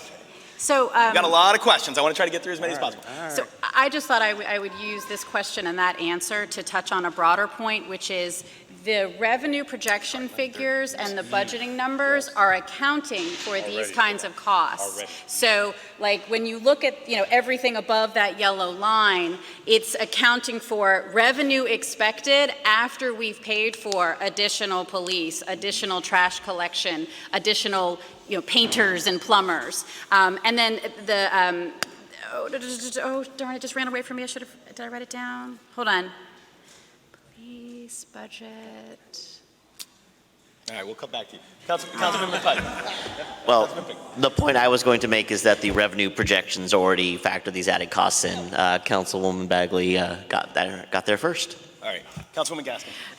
The point I wanted to make was just reiterating, and this is why it's not a done deal. I think this is also a space where we get to think creatively. So one of the things I have brought up in some of the meetings I've had is as we think about if this moves forward in the land use approvals, could there be a smaller satellite like public safety office that gives us a ongoing presence on that side of the city? Because again, it's not just planning for an arena, but we have to plan for the people who live there. And there are many neighborhoods where if there was a site over there, this gives our officers, our EMS folks, any of our emergency safety, our public safety personnel, the opportunity to be able to respond quickly, but also to have a community policing strategy that gives them a presence in the area. So again, I think it's the plans for our officers, but it's also how do we think creatively about the land use and the space and what other types of needs could be utilized in order to support our public safety. Okay, Vice Mayor Jackson. Thank you. I just want to bring up another partner in this that hasn't been brought up yet, which is Virginia Tech. Virginia Tech is over on this footprint of Potomac Yard as well. And because it will be a campus of master's programs and STEM programs, honestly, for ACPS, they too will also have their security in check as well, helping and partnering with all the other emergency personnel in that area. So I know this is all about the arena, and we've been talking about how many housing units and other people will be there coming and going, but we will also have Virginia Tech students there as well sometimes at the same time that games are going on and other programming. So just be aware that they are also in this conversation and at the table with us. Okay, Councilmember Bagley. It came back to me, just to piggyback on the point about recruiting and retention of APD, I'd point out that to the extent this does increase our recruitment and retention and add to our officers, those officers will work for us on non-game days too, in the mornings when there isn't a game happening. And so for me, that ties into, to the extent this deal results in improvements to Route 1, improvements to the Parkway, investments in WMATA, investment to our public safety, we will feel those benefits out of season 2 when the Wizards and Caps aren't playing. So that was what I forgot. Okay. All right, we're going to go now to Councilman Pike. I have 5 questions here, but they all relate to the same thread here. So Councilman Pike serves along with me on the legislative committee. That's why he's getting these. What is your thinking about the state sports authority legislation? Is the 6-3 state city representation fair to the city? One council member has represented that the lobbyists hired by the city are needed to represent us, quote, in the room, end quote, in Richmond. Aren't we already represented by Senator Eben and Delegate Bennett Parker? The lobbyist does not represent our interests. Can you please explain why our taxes have been paying for lobbyists to pitch this plan to the Virginia General Assembly since last spring without our knowledge? Thank you. And then Richmond is almost never aligned with Alexandria's priorities. Who will sit on the board of the Stadium Authority, and how can Alexandria have solid representation? And how do we hold the Virginia Stadium Authority accountable to constituents with the increased authority and powers they have? Councilman McPike. Yes. Thank you. So yes, the state authority, the state Stadium Authority legislation was dropped about a week ago, and it does include a provision that creates a 9-member Stadium Authority board that would have 6 appointees by the governor, 3 appointees by the city of Alexandria. I don't love that breakdown, personally. I would like to see our delegation to Richmond push for a 5-4 split, maybe even a 4-5 split in that sort of arrangement. These are the sorts of things that we have legislators and advocates who can actually propose amendments and make changes down in Richmond to do. The Virginia General Assembly session is incredibly short, incredibly fast. For those of y'all who grew up in states where the legislature meets all year, in Virginia they meet for 8 to 10 weeks. And a lot of that is taken up by the process of passing and approving a budget. The city has had lobbyists in Richmond advocating for our interests, for our policy proposals, for our desires for decades. We have an assistant city manager, Sarah Taylor, whose full-time job during the legislative session is to be down there. But she can't be in every single office answering every single question all the time. So we often supplement her with lobbyists who are briefed on the city's position. And in this case, I believe our position is we want to be the ones to make this decision, not Richmond. That if this is going to happen or not happen, it needs to be because it fits or doesn't fit the needs of the city. We do or we do not have the right answers to the questions about transportation, about labor protections, about housing that we were looking for here in the city. If this is a real opportunity and the financial analysis indicates that it is, we need to be making a decision on whether or not to take that opportunity based upon the answers to those questions, not because some legislators outside of Northern Virginia don't want to vote for it.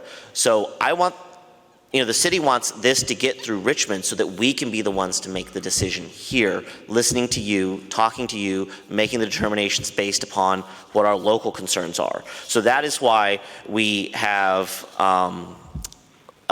people in Richmond representing the city. And we don't just have people in Richmond representing the city on this. We have people in Richmond representing the city demanding more flexibility and authority for us when it comes to affordable housing, greater ability to hold landlords accountable for the quality of the housing they provide, for stricter gun laws, greater protections for choice and LGBTQ rights, all the things that we as a city advocate for, our representatives down in Richmond encourage this because that's the city's voice in Richmond is that. The residents' voice, the constituents' voice are the people that we elect to the General Assembly. Adam Eben, Charnel Herring, Elizabeth Bennett Parker, Alfonso Lopez, whoever represents you, you need to be speaking to them as well and letting them know what your thoughts are about this process because they are making a different calculation.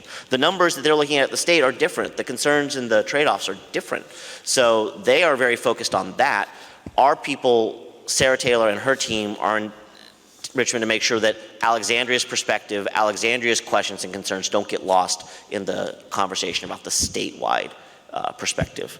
How do we hold the Stadium Accountability Authority accountable? Well, we're going to appoint people to it if it gets put into existence. I hope we're appointing more than 3. I'd like to see us appointing more than 3. We're going to hold them accountable by working with the governor, whomever that would be, and it would not be this governor when this facility opens in a few years if it goes through, to be appointing people who have a local perspective and local connections and concerns about the same things we do. We will have the ability to influence this board the same way we do the regional boards we serve on, the other statewide boards that Alexandria interacts with when they deal with things of our interest. So this is a very important part of it. It's a part of it, the process that isn't happening here or with any of us, but we do have a voice, a seat at the table through our representatives, and we do have people down there advocating to make sure that if this decision goes through, it goes through because it's good for Alexandria. If it dies, it's because we don't think it fits in Alexandria, not because a bunch of legislators from elsewhere in the Commonwealth decide to deny us an opportunity. Councilman Aguirre. Yeah, I'm just going to be very blunt about the Stadium Authority. If it moves forward in the current language, I'm voting no. We need to be able to have control over the city with what we're doing. Whoa, guys, stop. So, like Councilman McPike mentioned, currently it's 6 appointed by the administration, 3 by the city. I like to see a mix of administration and legislature. So the state Senate and the House of Delegates could appoint a couple people, the administration could appoint a couple people, and then the city has the ability to have a larger voice in this conversation because we can't have outside groups dictating what we want to see here in Alexandria. Councilmember Bagley. And to secure what Councilman Aguirre is looking for is why we need a voice in the room. And to the specific comment about aren't Adam Eben and Elizabeth Bennett Parker our voice, they're in subcommittee meetings starting at 7:30, then they're chairing their own committees, and their staff is lobbying on their bills. So while they will be a part of this conversation, and we are communicating with them and meeting with them, they can't handle that alone and pursue valuable legislation on cannabis legislation, on gun violence prevention, on FOIA regulation, all the other things that they have been told are priorities of this city, they are legislating on. So to pursue goals like Councilman Aguirre has enunciated, that's part of why we need to send additional voices to Adam Eben, Elizabeth Bennett Parker, and Sarah Taylor. Okay, this one's for Councilman Aguirre. I got 3 here for you. What is the benefit for our public schools? Why couldn't part of this land be used to build a much-needed second high school for Alexandria? The site map shows a school site. Is there a specific school grade planned? The high school is overcrowded and Alexandria has only 1 high school. Councilman Aguirre. Oh man, I don't know if I'm the best person to answer this question. I've never been a fan of the site that we received in Potomac Yard. Even though it was slightly upgraded when we went from a tiny parcel in the furthest northeast corner of Potomac Yard to this plot that's not up there. It is hahighlighted in yellow, I believe. Yep. Or orange, however you want to call that color. That's basically at the intersection of Glebe and Route 1.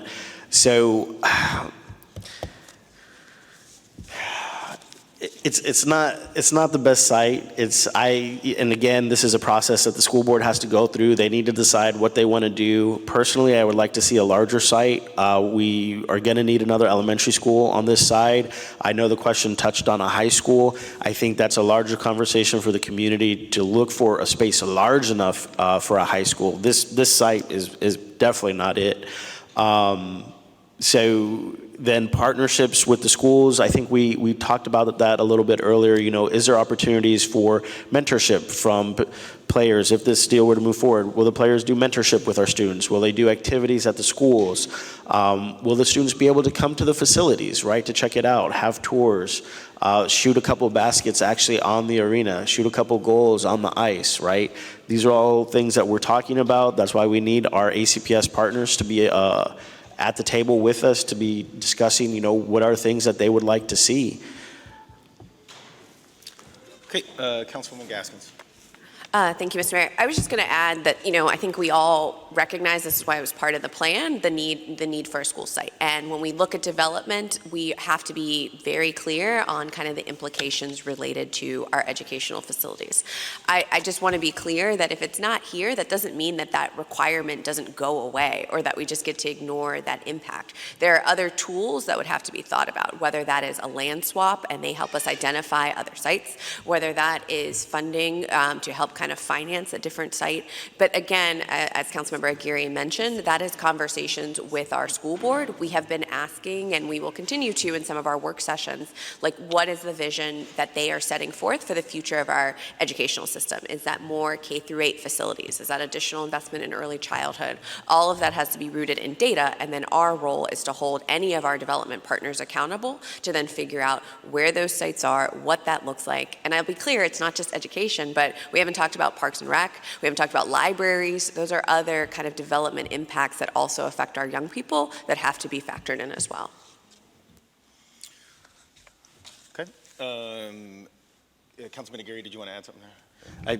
I forgot something, and I really appreciate the comments from Councilwoman Gaskins, because it is true. You know, we have to be looking at RPCA, which is our Recreation, Parks, and Cultural Authority activities, as well as the libraries. And then the other thing, again, with this proposal, it is additional tax money to pay for expansion of a library, to pay for another rec center, and dollars for our schools. That's one of the big things, right? We don't have any new revenue streams, so this is potential new money for our schools that we need to work with our school board to figure out what they want to do with it. I wish, you know, this is one of the things that I asked of staff too. We need to have tangible numbers, which we don't have right now, and I'm sorry, I apologize to the public for this. But if we're getting this tax revenue, what does this mean? Does it mean $50 million for another elementary school? Does it mean $100 million for another high school, right? We have to do collective bargaining with the teachers. That's an increase in salaries. And we talked about pass-throughs, right? Personnel is the largest cost. This is potential money to pay for all of these things. Now, we need to get some hard numbers back to y'all so that you have a better idea of what this money means. Because if we just throw out $12 billion, I mean, geez, I don't even know what to do with $12 billion. But if I could tell you X number of million of dollars is going to go to an elementary school, X million dollars is going to go to be able to pay for collective bargaining and salaries for teachers and support staff, then we have a different conversation. Councilman Chapman. And just a quick piece, regardless of this project, to that question about a second high school, our school board needs to lay out a vision for when and what that is. In terms of trying to get make the logistics happen, getting the land, things of that nature, that come after a vision from our school board around what they look like in the future. And if many of you have been paying attention to ACPS over the past couple of years, they've had that internal conversation and chosen a different path. But if they choose a path of a second high school, which some of us do believe they will need in the near future, they need to signal that in a very strong way, and that has not happened. Okay, this one's going to go to Councilmember Bagley. Has the city done an environmental, I'm guessing a study on the environmental effect of the complex, effects of additional thousands of vehicles, wider roads, energy consumption? Is it carbon neutral, more carbon, less carbon? And then the second question is impact on water runoff, and I have bad handwriting, but this one takes the cake. Environment runoff, what effect to River of Moore runoff and Del Rey have to pay for runoff and wastewater to pavement prevent runoff? So I think that's what it said. So I think you get the gist on that one. Yeah. So, Councilmember Bagwell. Thank you. And thank you for raising sort of the environmental question. I'm always glad to bring it into our land use conversations. Every time we have a land use conversation and a transportation conversation, we should be talking about emissions and carbon and downstream impacts. I also, what I have in front of me here is the Potomac Yard Small Area Plan, and I would just invite anyone interested who can take a look at it. There's an entire section on environmental sustainability and performance. So the Small Area Plan for this area already established some pretty bold goals and clarity with regard to environmental impacts and expectations. There's language in there about green roofs. There's language in there about energy efficiency, about parking, about reducing single occupancy vehicle miles traveled. That is all already in a plan that was written without any vision for this arena, and it will still continue to guide our vision, our requirements, our demands, our expectations for this area. I appreciate the Vice Mayor bringing Virginia Tech because I love being able to point to the high standard, environmentally sound building that they are investing in there, because for me, it sets a standard. They are showing what can be done. And their building is, if you've seen the renderings and seen it going up, it's going to be next door to this potential parcel. And they're going to expect their neighbors to meet them on the playing field when it comes to sustainability and when it comes to environmental impacts. This area was already slated for significant redevelopment. And so reason why I say that is, arena or no arena, we needed to plan for, and we collectively as a community have to be prepared for development in this area. And what that will include is studies on environmental impacts and requirements for stormwater mitigation. One of the best things to happen in new development is that it considers things like stormwater mitigation and runoff. When we took down Landmark Mall, that was a concrete wasteland. What we are putting back is going to be more energy efficient buildings. There will be less, there won't be surface parking, there won't be as much concrete, there will be a lot more trees.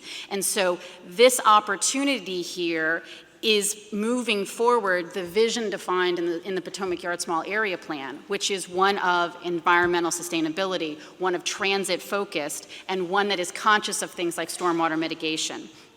To speak specifically to environmental studies, so I mentioned Virginia Tech and the Metro. The benefit of those two buildings already existing is we know a lot already about the literal soil underneath where the arena will be. It is an existing concrete pad. And if anybody in the room hasn't gone yet, right up into the Metro, you don't have to pay to go in, and just look down, and it gives you a nice frame of reference. But we already know a lot. We will continue to study. I mentioned earlier our DSUP process, our CDD, our SUP process. All of that requires environmental impact studies. But the good news is those two significant structures on either side of the parcel already went through that, and in doing so we learned a lot about how do you build in this area sustainably and how do you avoid dewatering and other impacts. So yes, we will do these studies. There was a reference to vehicles, and I just don't remember the context. Increase in vehicles traveled, the carbon impacts of that? Yeah, so when this effects of additional thousands of vehicles, yeah. Wider roads, energy consumption. Sure, so I have two responses to that. One is, again, pointing us back to the vision established for this parcel before this arena was ever in play, which was always an urban grid transit-focused parcel. So regardless of the arena, the vision here was always to design an area that was walkable, bikeable, transit accessible, and for those who do need to drive, below grade parking. If you look in this plan, it talks about every new development requiring one level of below grade parking. So we already planned for that, and to some extent the goal is to not dramatically increase single occupancy vehicle miles traveled, but to the point of no arena, there will be development here. So arena or not, The plan anticipates, we invested in that metro to spur development here, commercial, retail, office, residential, and those residential developments will bring people with their cars. Virginia Tech, 7,500 students a year are going to graduate from that school. They're already going to be coming and going. So I appreciate the arena has perhaps accelerated this conversation, changed the dynamic of it, but the reality is there were already going to be tens of thousands more people living, working, playing in these parcels, and we have built out a street grid designed to support that with hopefully more investment in Route 1 and adjoining glebe and areas, but also a transit system, the Metroway, the metro system itself, the bike lanes, other things that exist there that were already intentioned to reduce and induce non-vehicle miles traveled into this area. Okay, Councilman Aguirre. And because Councilmember Bagley brought it up, I just want to say it one more time. If you have not had a chance, I encourage all of you, anyone who's interested in this project, please go to the north entrance of the Potomac Yard Metro Station. Again, don't have to pay. Hop on the elevator. As soon as you get off the elevator, you will actually have an elevated look at this potential site. So I just encourage everyone to take a look at it because I know the geography. And of course, they took down the slide. The geography kind of throws people off and where this is going to go and some of the environmental impact. So just really encourage everyone to go take a look at the site if you haven't already.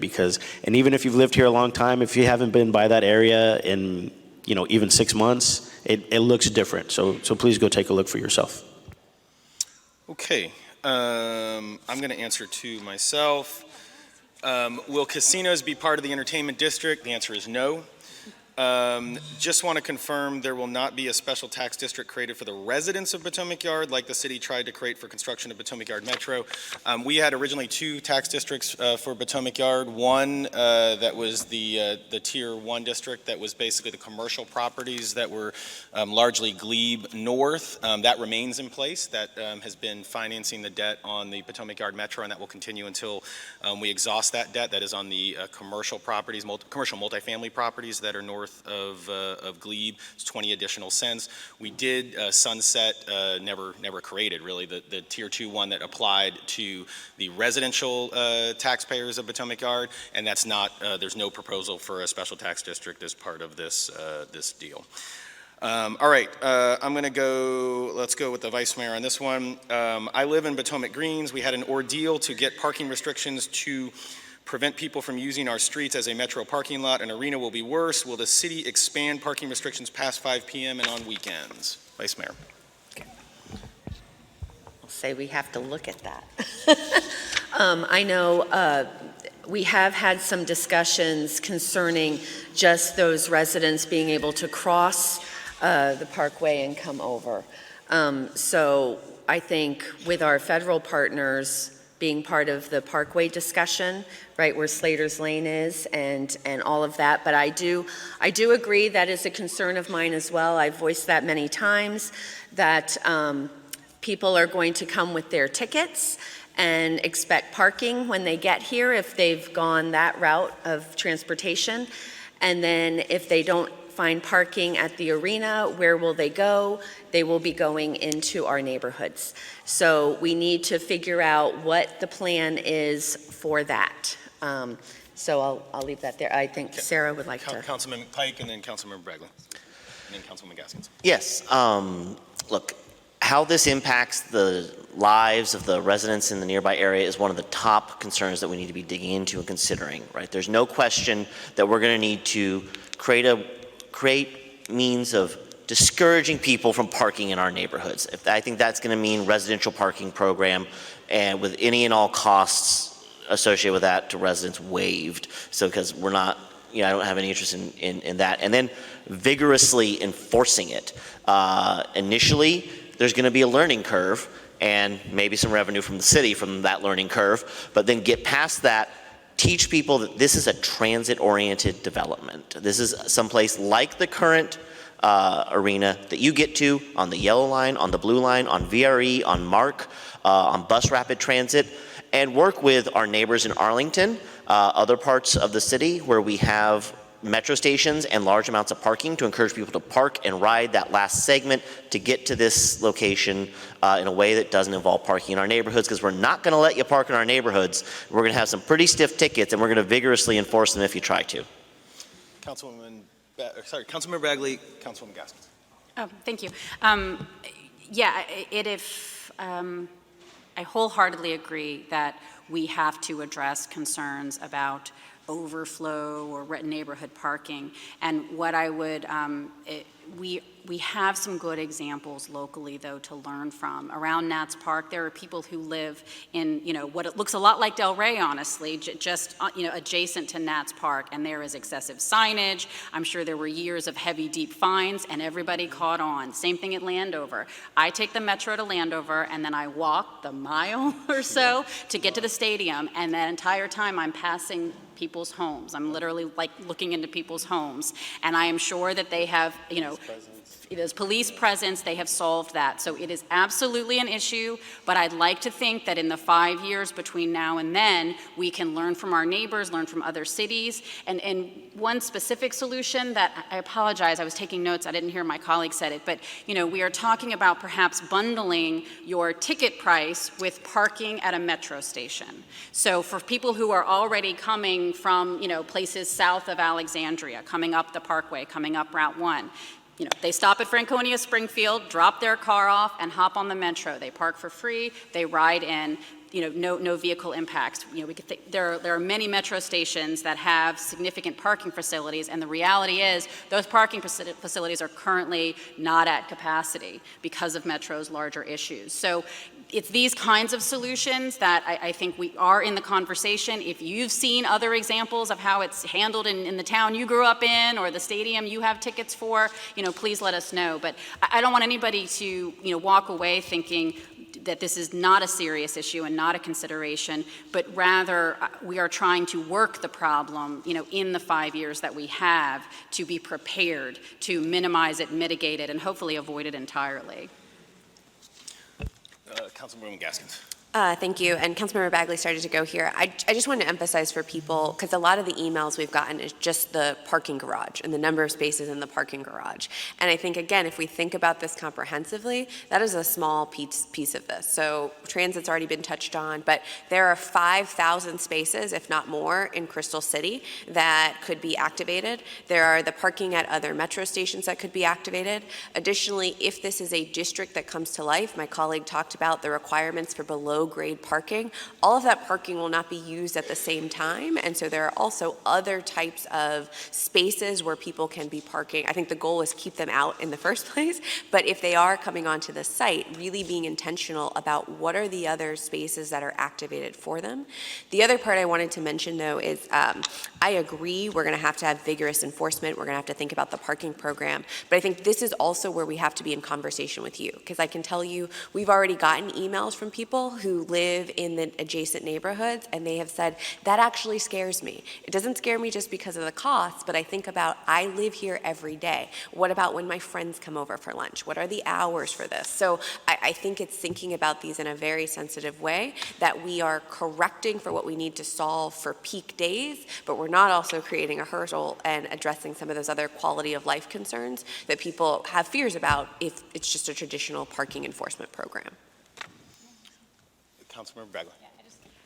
Page 31 of the North Potomac Yard Small Area Plan reads, the entertainment and theater uses can utilize the office parking during the evening hours and add evening activity within the neighborhood. So, I've referenced this book, and I'm just giving an example of, other uses. My colleague referenced, other parking lots, other availability, and again, coming back to the core document that I think has guided our initial analysis. Councilman Chapman. Yeah, and I just want to pop in on this and say, let's be clear, in the planning process for this, the north end of the shopping center is still going to be open, still going to be what it looks like today, and so there's a conversation around what does that look like, how does that manage parking as well, because that also could be a place where people are going to try to park.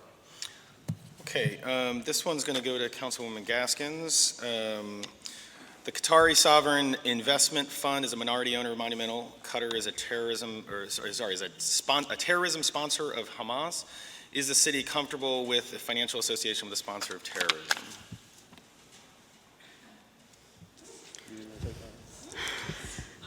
I guess I would say this, that as a city, we have a responsibility to investigate and to explore anyone who we partner with, whether that is in this deal or other deals that we have.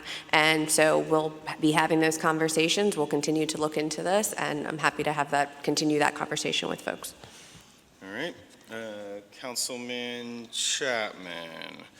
If Potomac Yard becomes more of a tourist destination, how will the city of Alexandria protect homeowners and renters from a potential explosion of short-term vacation rentals in local neighborhoods like Potomac Yard, Lynn Haven, and Delray? So yeah, I think we are already looking at how we can further restrict or control Airbnbs. I think that is something that a number of us have communicated with local civic associations, particularly Lynn Haven. I know they've probably brought in all of us to discuss that, and we've taken that to our city attorney's office to discuss how do we have those additional provisions. That's something under discussion as well at the state level, because we're not the only jurisdiction that is very concerned about that. As you can imagine, our neighbors in Arlington are very concerned about that as well. And so I think you have a number of localities that are looking to make sure that we put really solid, stronger protections in place for Airbnb and these short-term rentals, because they are not necessarily welcomed in all of our neighborhoods. Okay, this one's going to be, Councilman Aguirre, go for it. Yeah, no, massive concern when it comes to Airbnbs. You know, I'm looking at the city manager, and I think we're probably going to have some type of work session to reopen and talk about this. And again, when we're talking about our state delegation, we have to go there and look at reopening the authority that a locality has within the Commonwealth to be able to regulate it. Because right now, it's basically you register and okay, go have fun. That's just not enough. Even before this project was proposed, this was a concern that we were going to have to address. With the potential of this project, it just exacerbates it. So 100%, we are going to look into this. We are going to work with our state partners to see what we can do around it. And just a note, there is a legislation on both sides pending right now in Richmond relating to short-term rentals, both further enhancing localities' authority to regulate, as well as potentially further restricting localities' ability to regulate. So certainly contact your legislators on that issue. Vice Mayor Jackson. Thank you. I do want to just add to that I know in a meeting with Councilman McPike earlier this month, we were discussing this concerning another plan, the West End plan. And we were discussing the same thing. So we have the planning director of the city is also the point and liaison as part of this. So we're on it. Okay. Thank you. I'm going to give this one to Councilman Aguirre. We received a number of versions of the same question, so they're all pretty much the same. How do you feel about a local referendum? Will you hold a public referendum on the arena if residents oppose it? Should a referendum be held? The city council is telling, not listening to taxpayers, have a referendum. Since this was negotiated in secret for 7 months, why not have a referendum to ask if we want it? Councilman Aguirre. So in terms of a referendum, part of the reason that you elect public officials is to make difficult decisions, to be able to look at the details, share information, engage with all of you, and then make a decision. Secondly, everyone that's talking about a referendum, there's an election in a couple of months. There's no better way for a referendum than who you decide to elect to represent you. So that's those two things. And when it comes to the last part of that, in terms of being in secret, we need to do a better job of explaining to our residents what our process looks like, whether it's DSUPs and SUPs, whether it's our community engagement, whether it's economic development. Any type of economic development, take your pick, Inova Hospital, NSF, PTO, all of these were done in closed session because it's proprietary information, it's negotiations. That can't be shared publicly. Once an initial deal comes to place, that's when we come to the public and say, hey, what do you think of this? And then we go through our process. We gather input and then we make a decision. That's the way it works. So I'm a little frustrated at times when with saying that this is behind closed doors and secret. If you looked at I read the closed executive session motions, just look at those motions, and you could have a good idea of what it is we're talking about. And for this one, it's kind of obvious in the language, so you could even see when we started talking about it. Okay, just five more minutes here, so Councilman Chapman. Okay, I think quick. really this time. Yeah, real quick. I think part of that, we talk about the big projects that come up in front of council, but there are a lot of small companies that are looking to move here, and they may be in Lorton, they may be somewhere else in the region, and they want to explore their opportunities as a company. And whether or not they come here, we don't want them damaging their brand if they remain where they are. And so we've had a number of conversations with brands that have wanted to come to Alexandria, but maybe the logistics don't work. Maybe their internal issues or internal finances don't work. It would be horrendous, frankly, for them to lose the opportunity and the relationship with where they are just because they looked at expanding and they chose to look at Alexandria. And so while we look at Monumental and some of these bigger organizations, a lot of our executive sessions are about much smaller companies that honestly would probably ruin their brand where they are if they talk about the expansion opportunities that they're looking at. I think we all, frankly, have been thrown off by Amazon's wide, massive, public, hey, I want to build a second headquarters. What neighborhood wants to take me? That's not the way these competitive economics deals work ever, and they haven't, because many of these brands are not big enough, like Amazon, to put their thumb in the face of every other jurisdiction once they pick a headquarters. So it really, I have no problem in talking to folks about how we do better about our process, but we do want businesses to feel like they can talk to us about possibly expanding here and have the understanding that that doesn't have to degrade their brand if they choose no. Thank you, Councilman Chapman. Councilman Aguirre. Super fast. 5 seconds. Yeah, so just to make it a lot more personal, when you're buying a house and you're competing with other folks and bidding, you're not sharing those bids. So just want to make it a little bit more personal in terms of how you think about some of this. All right, Councilmember Bagley, when you said that this project would bring 30,000 jobs for the community, what kind of jobs are they? They are a mix of construction jobs over the 5-year period, which again, we didn't talk about labor much, but we are advocating strongly for, powerful labor provisions. They are approximately 600 or 700 full-time sort of white-collar jobs at the Monumental HQ. They are related arena jobs, admittedly, many of which will be a mix of part-time and full-time. We're all from, popcorn vendors, ticket takers, that sort of thing. There's a breakdown on page 6 of the financial impact analysis, which breaks down how many are construction, how many are long-term in the parcel, and so those two numbers are there.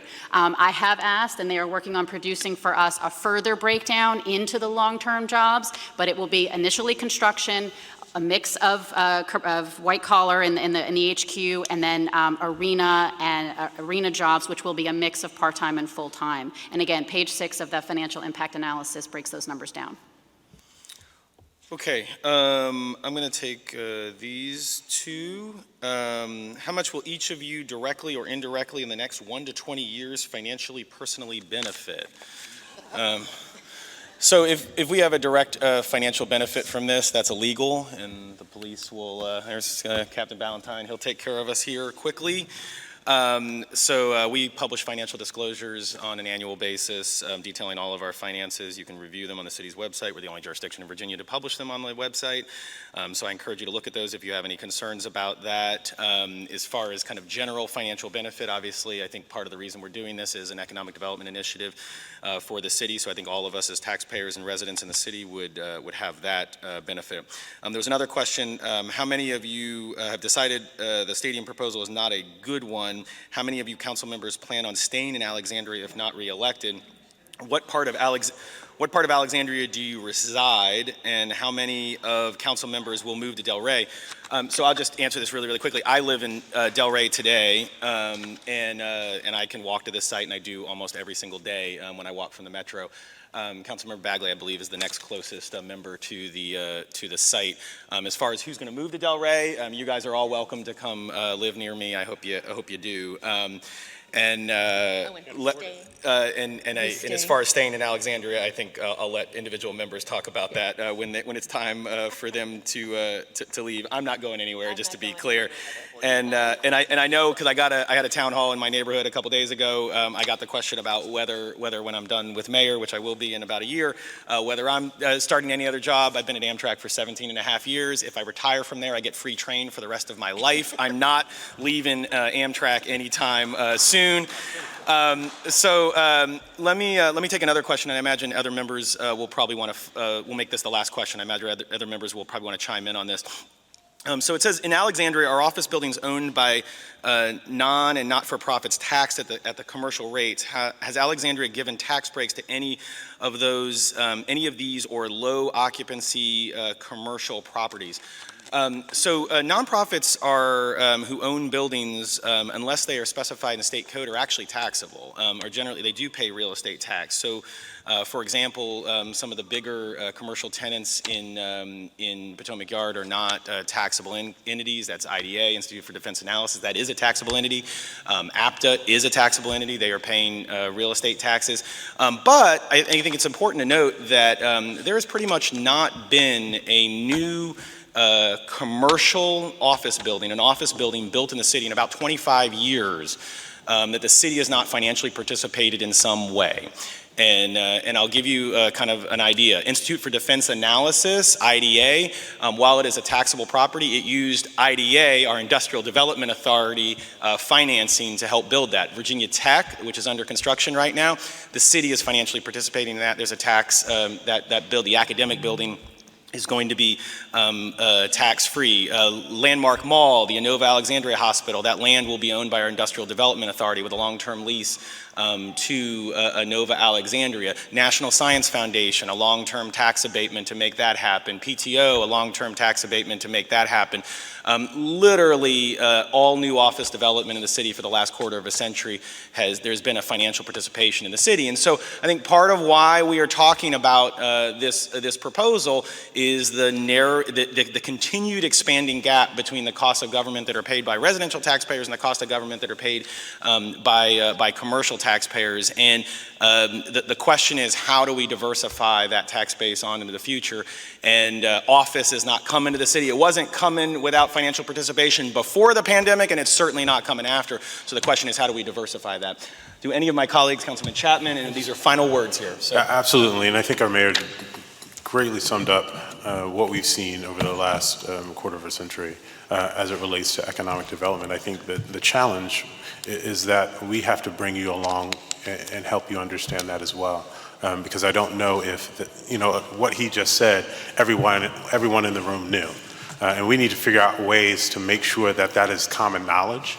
And if we want to challenge that practice, we do so together and we do so as a community. But understanding how this region deals with competitive economics, how the nation deals with competitive economic development is something that our professionals in AEDP are grasping and trying to deal with. But we need to have better communication with you about how that's happening so that you understand when we put additional money into Landmark, why we do that. When we address the deals in the ways we do with what the mayor said in terms of the long list of economic development opportunities, why we are doing that, what's the return we want to see, and what's the risk that we're taking. And so when something like this comes along, it's not new to you. Because it is not new in how the city has operated a number of the opportunities that it has been able to take advantage of to try to keep some type of balance between commercial and residential. Councilman McPike, Councilwoman Gaskins. Thank you. I appreciate ending on a question that touches on the finances again, because to me that's really what this all comes down to in terms of whether we should even consider this or not before we get into our very real questions about transportation, housing, labor, those other concerns. As I mentioned before, I was on the Budget and Fiscal Affairs Advisory Committee for the city before I was on City Council, and One of the things that keeps me up at night is the long-term revenue challenges the city faces. Every year, our real estate property values go up 2 to 3%. We hear about it because even though our rate doesn't change, it does mean people's property taxes go up. But the cost of delivering the same services that we delivered last year goes up at least the rate of inflation, and often more. That's 6, 7, 8% in recent years. And we can squeeze our budgets, but oftentimes that means putting us in a position like Councilman Aguirre mentioned earlier, where we have the same number of city employees today as we did when we were a city that had 20,000 fewer people. That's the same number of employees trying to provide the same level of service. We can put off big capital infrastructure projects to try to reduce those costs, but we've seen the consequences of that in Delray and Old Town and the flooding that impacts those communities. We can stop providing some of the services that we provide, but I don't think that's the city we necessarily want to live in. So how do we address this challenge? We can't build restaurants and retail sufficient in numbers to address this challenge. We need a big swing. We need a big swing that helps us change our revenue picture and puts us on a better path. Is this the right big swing? We don't know. And that's why we're talking about transportation. That's why we're talking about the housing impacts. And that's why we're having this town hall and speaking to our legislators. And we're going to have a lot more public communication between now and when we make a decision. But I wouldn't write off an opportunity just because we have some questions about it. Instead, that's a challenge for us to go and get answers to those questions. So I thank everybody who came here today to help us identify more of those questions, to hopefully spread some facts and some understanding, and hopefully give you all the very real impression that we are taking this task of considering this proposal very seriously. This is an important decision for the future of our city. You're making that decision better by participating here, and I thank you for that. And I hope that over the next few months before we reach a final determination that we're able to continue to have this conversation and get real answers to all the questions we outlined today. All right, Councilwoman Gaskins, very, very quickly. Yes, my comment is not on this. My comment was, as you're collecting the questions, there were a couple residents who caught us on the way in, and they were wondering, could we get them posted right away, even if the answer is not available? And is it possible to catalog questions so that you could search by transportation and refer back to previous answers? So I promised I would raise that for the people We who will asked, so we I wanna will make sure work that happens. to get the questions that we have received up on the web as well as answers, and we will do that as quickly as we humanly possibly can do that. So thank you all very much for being here. Feel free to, obviously I think some of us will stay. Chapman said he will stay for the rest of the day, so if you all want to talk to him, he'll be forming a line in the corner and he'll take care of that. The rest of us, please feel free to reach out and ask any questions you might. Thank you for being here, appreciate it. Yeah, that was good, that was good. That was good. All right, so that's done, that's not done. All right. And this was also part of done. I didn't ask all of those, but I asked some of those. So